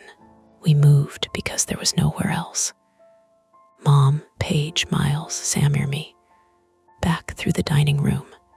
Chairs scraping. Mom's breath ragged. Samir groaning once despite himself. Cal behind us, not rushing now. The generator outside covered his footsteps in a low mechanical blanket. The kitchen, water dripped steadily into a mixing bowl Paige must have shoved under the leak. Ping, ping, ping. The board game waited on the table. Cal stopped in the doorway. His face looked different in the faint gray light from the window. Younger in one angle, older in another. His swollen eye made him look half-masked. "Where is it?" he said. Mom stepped in front of Miles. "There is no box," Cal laughed, but his voice was cracking. Rich always did that. Made people think he was the reasonable one. "What did he do?" I asked. Mom snapped, "Nora, no, what did he do?" Cal's gaze fixed on me. "He and my father bought this place before your parents ever moved in. Not the house, the land below it, lake access, dock rights. Then my father died, and Rich folded the papers into some family trust garbage. Said he was protecting everyone. Said I wasn't stable enough to handle money." Paige said, "Were you holding a pry bar at the time, or did that come later?" "Paige," I hissed. Cal's grip tightened. He was not a mastermind. That became clear in the short lull that followed. He was angry, desperate, soaked, and probably had been living around the property for days, maybe using the garage, the attic crawl spaces, the study's stuck pocket door. He knew enough about the house because he had known it before us, or had watched it long enough. The board game wasn't supernatural. It was harassment, theater, a way to make a grieving family doubt itself while he searched for something. But theater can still kill you. Water and electricity can kill you. A desperate man with a pry bar can kill you. Mom said, "Richard didn't steal from you." Cal's jaw trembled. "You don't know what he did." "I know what you did." Her voice was low now. "You broke into my house. You scared my children. My father's papers are here. Then ask a lawyer." "I did. You think I did. You think I didn't try for years." His voice spiked. "Rich hid everything. Then he died, and I knew you'd start cleaning. The attic trunk, the storm, the roofers, the moved up schedule. Cal hadn't planned all of it. He had used it. The board game pieces suddenly made a horrible kind of sense. Paige's coffee mug, Miles's hoodie, Samir's beard, Mom's cardigan. Details anyone watching the house through windows could collect. The sixth unfinished piece was him. He belonged on the board because he believed he belonged in the family's story. Samir leaned against the counter, face gray. "Generator cord. Did you tamper with it?" Cal didn't answer. The basement pump had stopped because something was wrong outside. Cord unplugged. Transfer switch tripped. Fuel line, any of it. The water was still rising. We had to end this now. I looked at the board, the pieces, the thimble, the dice. Then at the kitchen behind Cal. The basement door was to his left. The mudroom door behind him, chained from inside earlier. The dining room to his right. The study beyond. One room with 2 doors. He had used the study pocket door to move unseen. Maybe other old routes too. Garage, basement bulkhead, attic crawl spaces. But he was in the kitchen doorway now, and for the first time, we had the geography. I picked up the thimble. Cal's eyes followed it. That mattered. This, I asked. Mom shot me a terrified look. Cal stepped forward. Put that down. What is it? His face twisted. My mother S. Then take it. I threw it not to him, but past him, hard into the dining room. It hit the floor with a bright metallic tick and rolled under the sideboard. Cal turned his head. Only a second. Paige moved first. She grabbed the mixing bowl from under the leak and flung the brown water into his face. Cal shouted, blinded. Samir drove into him shoulder first despite his arm, knocking him into the basement door. The pry bar clanged against the jamb. Mom grabbed Miles and shoved him toward the mudroom. Run, she shouted. Not outside. Not yet. To Dad's jacket. I understood too late, then all at once. Dad's green work jacket hung in the mudroom, heavy canvas, thick enough to wrap around an arm. I grabbed it off the hook as Cal swung wildly, the pry bar catching the edge of the kitchen table and sending the board game skidding. Pieces flew. The little carved Nora bounced off the floor and vanished under the radiator. Samir slipped again and went down, white-faced. Cal raised the pry bar over him. Short, fast. I wrapped Dad's jacket around my forearm and jammed it up. The pry bar hit the canvas with a bone-deep shock. Pain blew through my already injured shoulder. My knees folded, but the bar didn't hit Samir. Paige came from the side with a cast iron skillet. She did not make a speech. She swung. The skillet hit Cal's wrist. The pry bar dropped. Mom kicked it under the stove. Cal screamed and backhanded Paige hard enough to send her into the refrigerator. Magnets scattered. Dad's old takeout menus fluttered down between her feet. Miles reappeared from the mudroom with the orange extension cord, not the generator cord, the one Samir had said not to use. He looped it around Cal's ankles like he was roping a calf, awkward and terrified and brilliant. Cal stumbled. Samir, from the floor, hooked his good arm around Cal's knee and pulled. Cal went down on the wet kitchen tile with a crack of skull against cabinet. Then there was no movie silence, no clean finish. He thrashed, he cursed. He grabbed Paige's ankle. She kicked free and slipped, slamming her hip into a chair. Mom was shouting for tape, rope, anything. I couldn't feel 2 fingers on my right hand. Miles was crying while he wrapped the cord around Cal's legs again and again. Samir pressed his full weight across Cal's back, jaw clenched against pain. Zip ties, Mom gasped. Junk drawer. I found them by touch. Old white electrical ties Dad had saved because he saved everything. We bound Cal's wrists behind him while he bucked and cursed, and told Mom she had stolen his life. 1 zip tie snapped. The second held. Then the third. Then Paige, shaking so hard she could barely work the tape, wrapped duct tape around them until his hands were a silver lump. Cal stopped fighting all at once. That scared me more than the struggle. He lay with his cheek on the wet tile, breathing through his teeth. You don't know what he hid, he whispered. Mom stood over him, soaked, hair stuck to her face, one hand pressed to her chest. Maybe not, her voice was barely there. But you don't get to hurt my children for it. The lulls after violence are strange. They feel borrowed. For maybe 10 seconds, we just breathed. Then the basement made a low electrical buzz. Samir lifted his head. That's not good.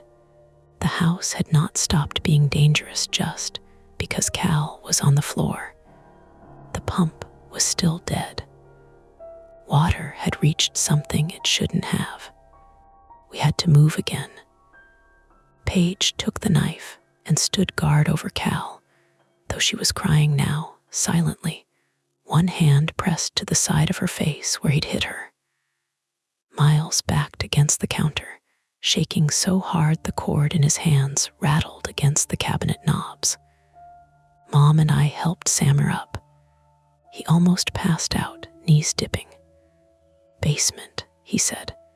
No, I said. You're done. He gave me a look that would have been funny in any other life. I took the flashlight. Mom took the manual, water warped and almost useless. We went down together. The basement was worse. Water had spread in a broad black sheet across half the floor. It was past the utility sink now, creeping toward the furnace platform. The smell had shifted from damp concrete to hot plastic. The generator feed indicator on the transfer switch was dark. Mystery, do not touch, Mom said. I followed her light. That circuit label, the old exterior outlet, the one Dad never fixed. Cal must have used it, or tried to. Maybe he had plugged something in outside. Maybe the storm had soaked it. Maybe when the generator kicked on, the faulty line tripped the transfer or shorted something enough to kill the pump. Mom reached for the transfer switch. Don't stand in the water, I said. I'm not. She was. Barely. I grabbed a plastic storage bin, flipped it upside down, and shoved it toward the panel like a stepping stone. She climbed onto it with one foot, then the other. It bowed under her weight. Tell me what you see, she said. My flashlight shook. I hated that. I steadied it against a beam. Sump switches off. Generator main tripped. Basement outlets off. Mystery is, I leaned in. It's on. Mom closed her eyes. Dad, she whispered, furious and heartbroken. She flipped mystery do not touch off. Then generator main. Then sump. Nothing. Again, I said. She reset the generator feed. Flipped sump. For 1 second, nothing. Then the pump kicked on with a violent grinding roar. Water surged in the pit. The discharge pipe rattled so hard dust fell from the joists. I laughed. Not because it was funny, because my body had no other release. Mom leaned her forehead against the side of the panel and started crying. Only for a few seconds. Then she wiped her face and said, Police.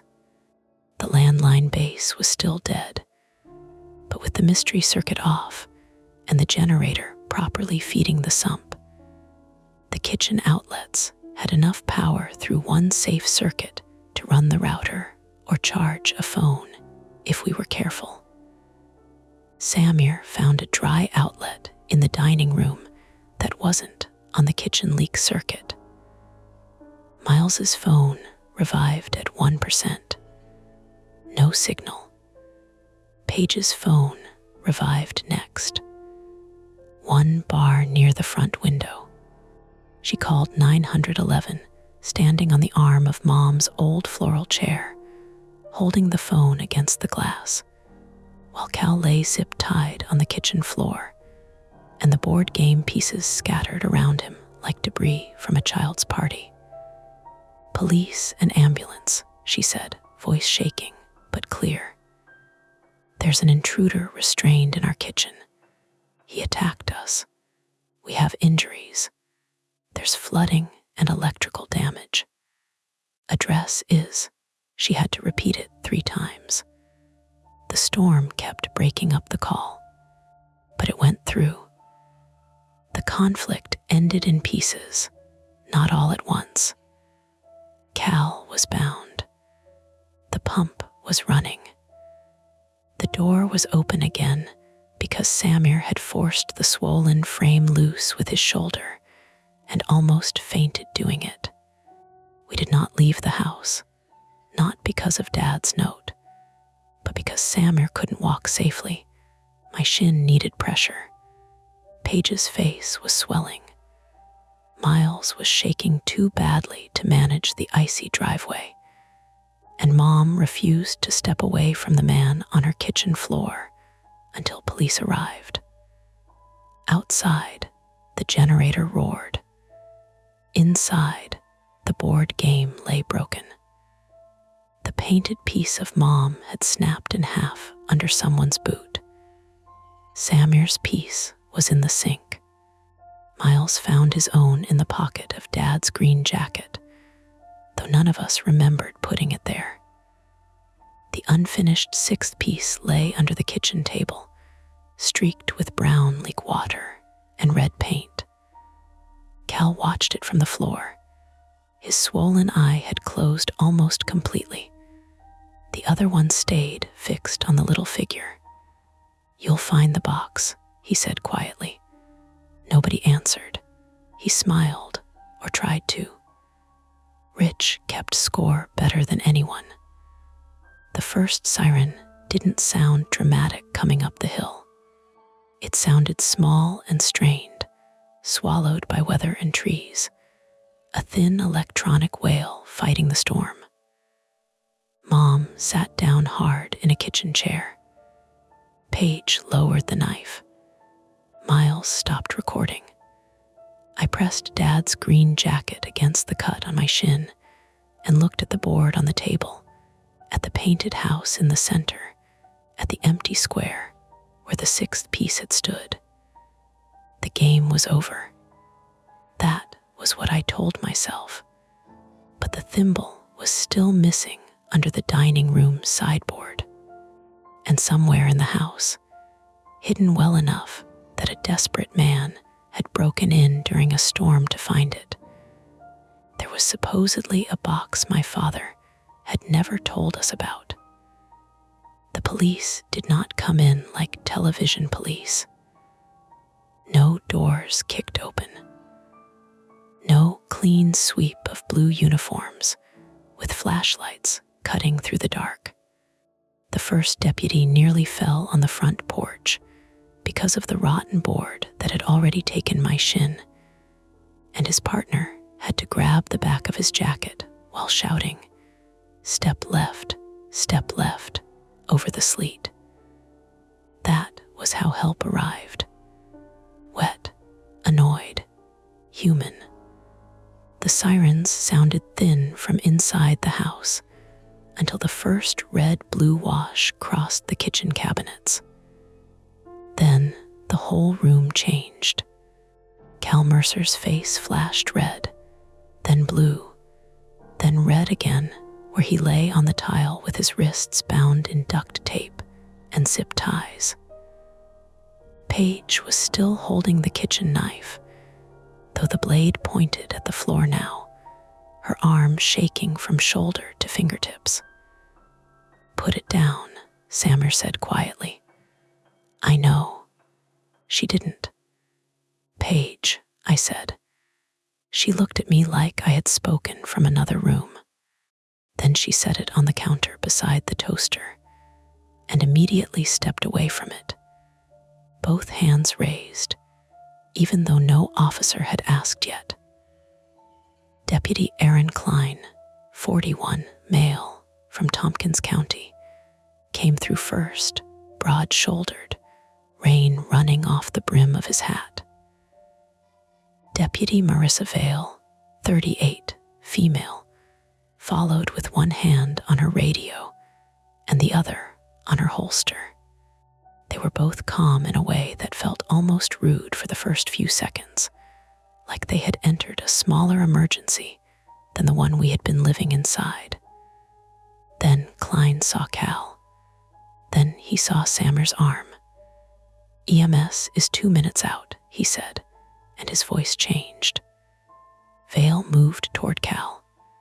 "Sir, can you hear me?" Cal turned his head and smiled with blood on his teeth. "Ask Ellie what Richard hid." Mom, who had been standing near the dining room arch, folded inward a little at the sound of her nickname. Not a collapse, more like someone had tugged a stitch loose. Deputy Vale crouched, keeping out of range even though Cal's legs were tangled in orange cord and his hands were bound. "Sir, I need your name. Calvin Mercer. Do you have any weapons on you?" He laughed once. "Not anymore." Klein looked at us. "Who restrained him?" Everyone pointed at everyone else. That was when I almost started laughing and couldn't stop it before it came out. It sounded wrong, thin and breathless. Paige looked at me, then barked out one laugh too, and then Miles started crying.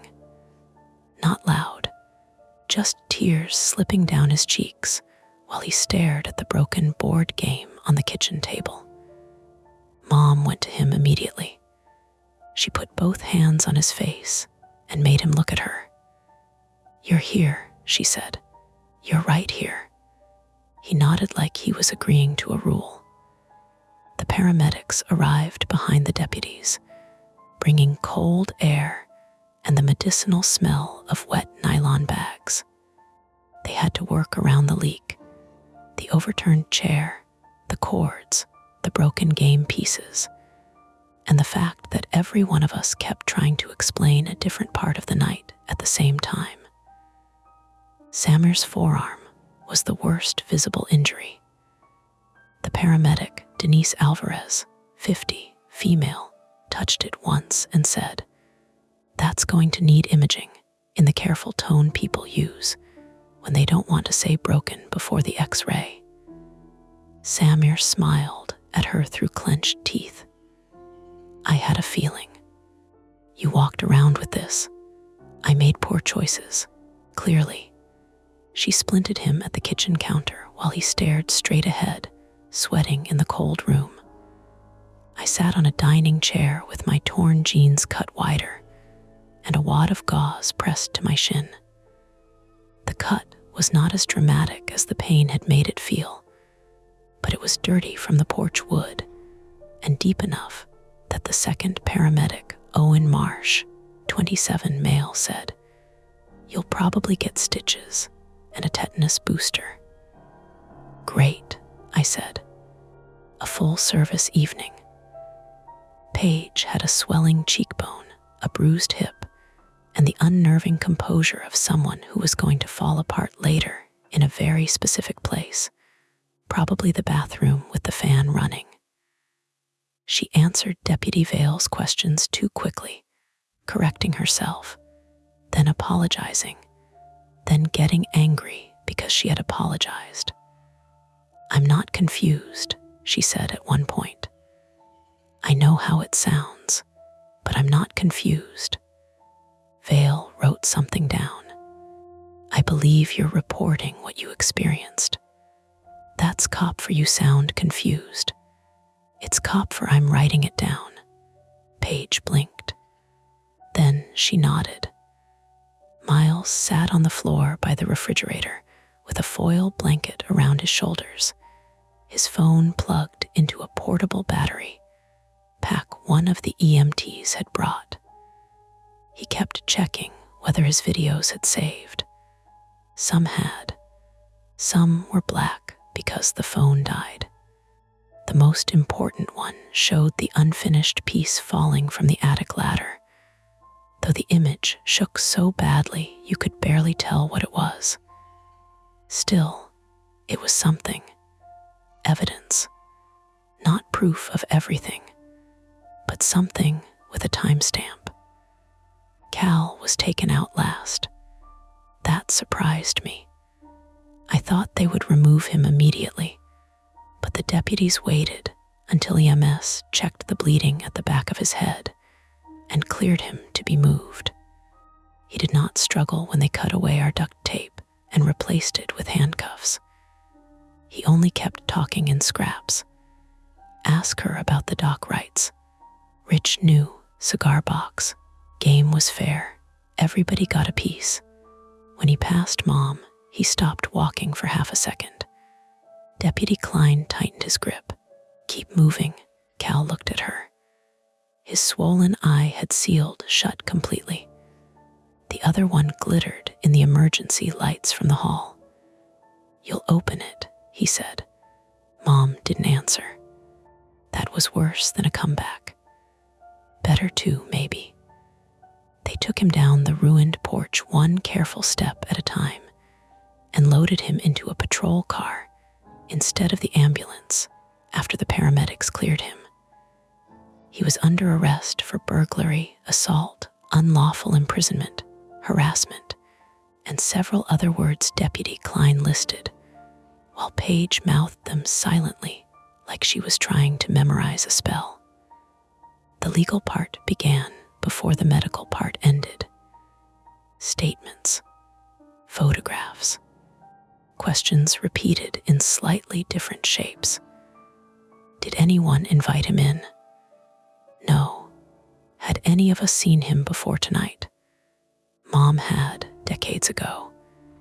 Did he have permission to be on the property? Number were there firearms in the house? Dad's old shotgun, locked in the basement cabinet, untouched. Had anything been moved? Almost everything, it felt like. They photographed the board game where it lay on the kitchen table, then each piece on the floor, then the pry bar, the cast iron skillet, the orange extension cord around Cal's ankles, the back door chain, the study pocket door, the attic trunk, the garage workbench, the generator cord, the rotten porch, the basement water line on the concrete. The house became a document. A wet, damaged, humiliating document. Near midnight, after Samir and I were taken to urgent care in Ithaca, and came back with his arm splinted properly, and my shins stitched under a square of bandage, we found Mom in Dad's study. Not alone. Paige was there, sitting cross-legged on the floor despite her hip, sorting papers into piles with the haunted efficiency of a woman who could not sleep. Miles sat in Dad's desk chair, hoodie up, turning the handheld GPS over and over in his hands. The room smelled stale, dusty, and faintly of old coffee. Dad's books were still lined along the shelves, like history, electrical repair, bird guides, 3 copies of the same tax manual, because he never threw out anything with forms in it. The pocket door stood open all the way now, exposing the narrow slot in the wall where Cal had forced it from the hall side. The wood around the latch was scraped fresh. He had been using this, Paige said, when we came in. The deputies found marks on the floor. He could sit in here with the door mostly closed and hear the kitchen. Mom didn't look up from the desk drawer. "Mom," I said, "you need to rest." "I will." No one believed her. Samir eased himself into the armchair with a pained breath. His face had gone gray-green around the edges. "What are we doing?" Mom pulled a small metal cash box from the bottom drawer. Not a cigar box. Not old. Gray metal, the kind used for receipts at church bake sales and school raffles. It had a cheap lock. Dad had taped a label over the top. House/legal Page let out a flat laugh. Of course, he labeled the family secret like a filing cabinet. Mom set it on the desk. Nobody touched it. The deputies had already looked through the obvious drawers and taken photos, but because Cal had kept talking about hidden papers, Klein told Mom to call them if anything turned up. Mom had nodded in that polite way that means, "Yes, I understand." And also, I am absolutely opening every drawer the second you leave. The key was taped underneath the middle desk drawer, also labeled. Mom opened the box. Inside were old property maps, survey notes, a yellow deed copy, several letters between Richard Whitcomb and a lawyer in Buffalo, and 3 photographs of men standing by the lake in the late 1990s. Dad was in one of them, younger and broader, holding a beer and squinting into sun. Beside him stood a man I assumed was Cal's father. Same narrow jaw, same restless hands. Cal was in the background of another photo, maybe 19 or 20, looking away from the camera. There was also a handwritten letter from Dad to Mom, not a confession exactly, an explanation he never gave. Mom read it silently first. Her face did not crumple, it tightened. That was different. Then she handed it to me. The letter said Cal's father, Joseph Mercer, had tried to sell his share of informal lake access rights to pay debts, but the rights were not separately transferable from the property. Dad had hired a lawyer to clean up the title when he and Mom bought the house. Joseph died before the dispute ended. Cal, already struggling with addiction and convinced he had been cheated, had blamed Dad. There had been threats, a broken window. One winter night when Cal came to the porch and screamed until Dad called the sheriff. Then, in Dad's careful block print, I did not steal from him, but I did decide what he was allowed to know. I told myself that was protection. Maybe it was also pride. If this ever comes back, I am sorry I made you inherit my silence. That line made the room very still. Paige whispered, "So Cal was wrong," Samir said, "not completely." Mom closed her eyes. That was the truth nobody wanted. Cal had not been right to hurt us. He had not been right to break into the house, or stage the game, or terrorize a teenager. But somewhere underneath all that violence and delusion was a smaller, uglier fact. Dad had hidden the shape of the conflict because he thought silence was cleaner than fear. And that silence had waited for us in the walls. "What about the game?" Miles asked. We found that answer partly in the garage. Not that night. The next morning, after roofers tarped the damaged section, and an electrician killed the faulty exterior circuit for good, Deputy Vale walked us through what they had found. Cal had been sleeping in the detached garage loft for at least 2 nights, maybe longer. There were food wrappers behind the canoe, a cheap sleeping bag, a duffel with clothes, a bottle of painkillers prescribed to someone else, and a notebook full of sketches of the house. The board game had been his work. The pieces were carved from basswood bought at a hobby shop in Cortland. The red paint matched the bottle on the workbench. The thimble had belonged to his mother, or so a note in his bag claimed. He had used Dad's old handwriting as a model from labels and notes left in the garage and study, which explained why some messages looked close, but not perfect. "How did the thimble get from my pocket to the stairs?" I asked Deputy Vale. She looked at me with tired eyes. "You're sure it was in your pocket?" "Yes." She didn't argue. She also didn't confirm what she couldn't. Later, Paige suggested the simplest explanation. It fell out when I climbed the attic ladder, and none of us noticed until it rolled. Miles said Cal could have grabbed it when we were distracted. Samir said trauma makes sequencing unreliable. Mom said nothing. I still remembered the pressure of it against my fingers in the basement. Memory is not evidence. That was one of the cracks I had to learn to live with. Al was charged and held pending evaluation. The deputies found signs he had entered through the old exterior basement outlet area, where rotted trim had left a gap near the porch crawl space, then used the basement, study pocket door, and attic access to move through the house. He had opened and chained doors, moved the board, dropped the piece, killed the pump by tampering with the generator feed and that cursed mystery circuit, though the electrician said some of it may have been accidental rather than clever. Accidental can still burn a house down, he told Mom.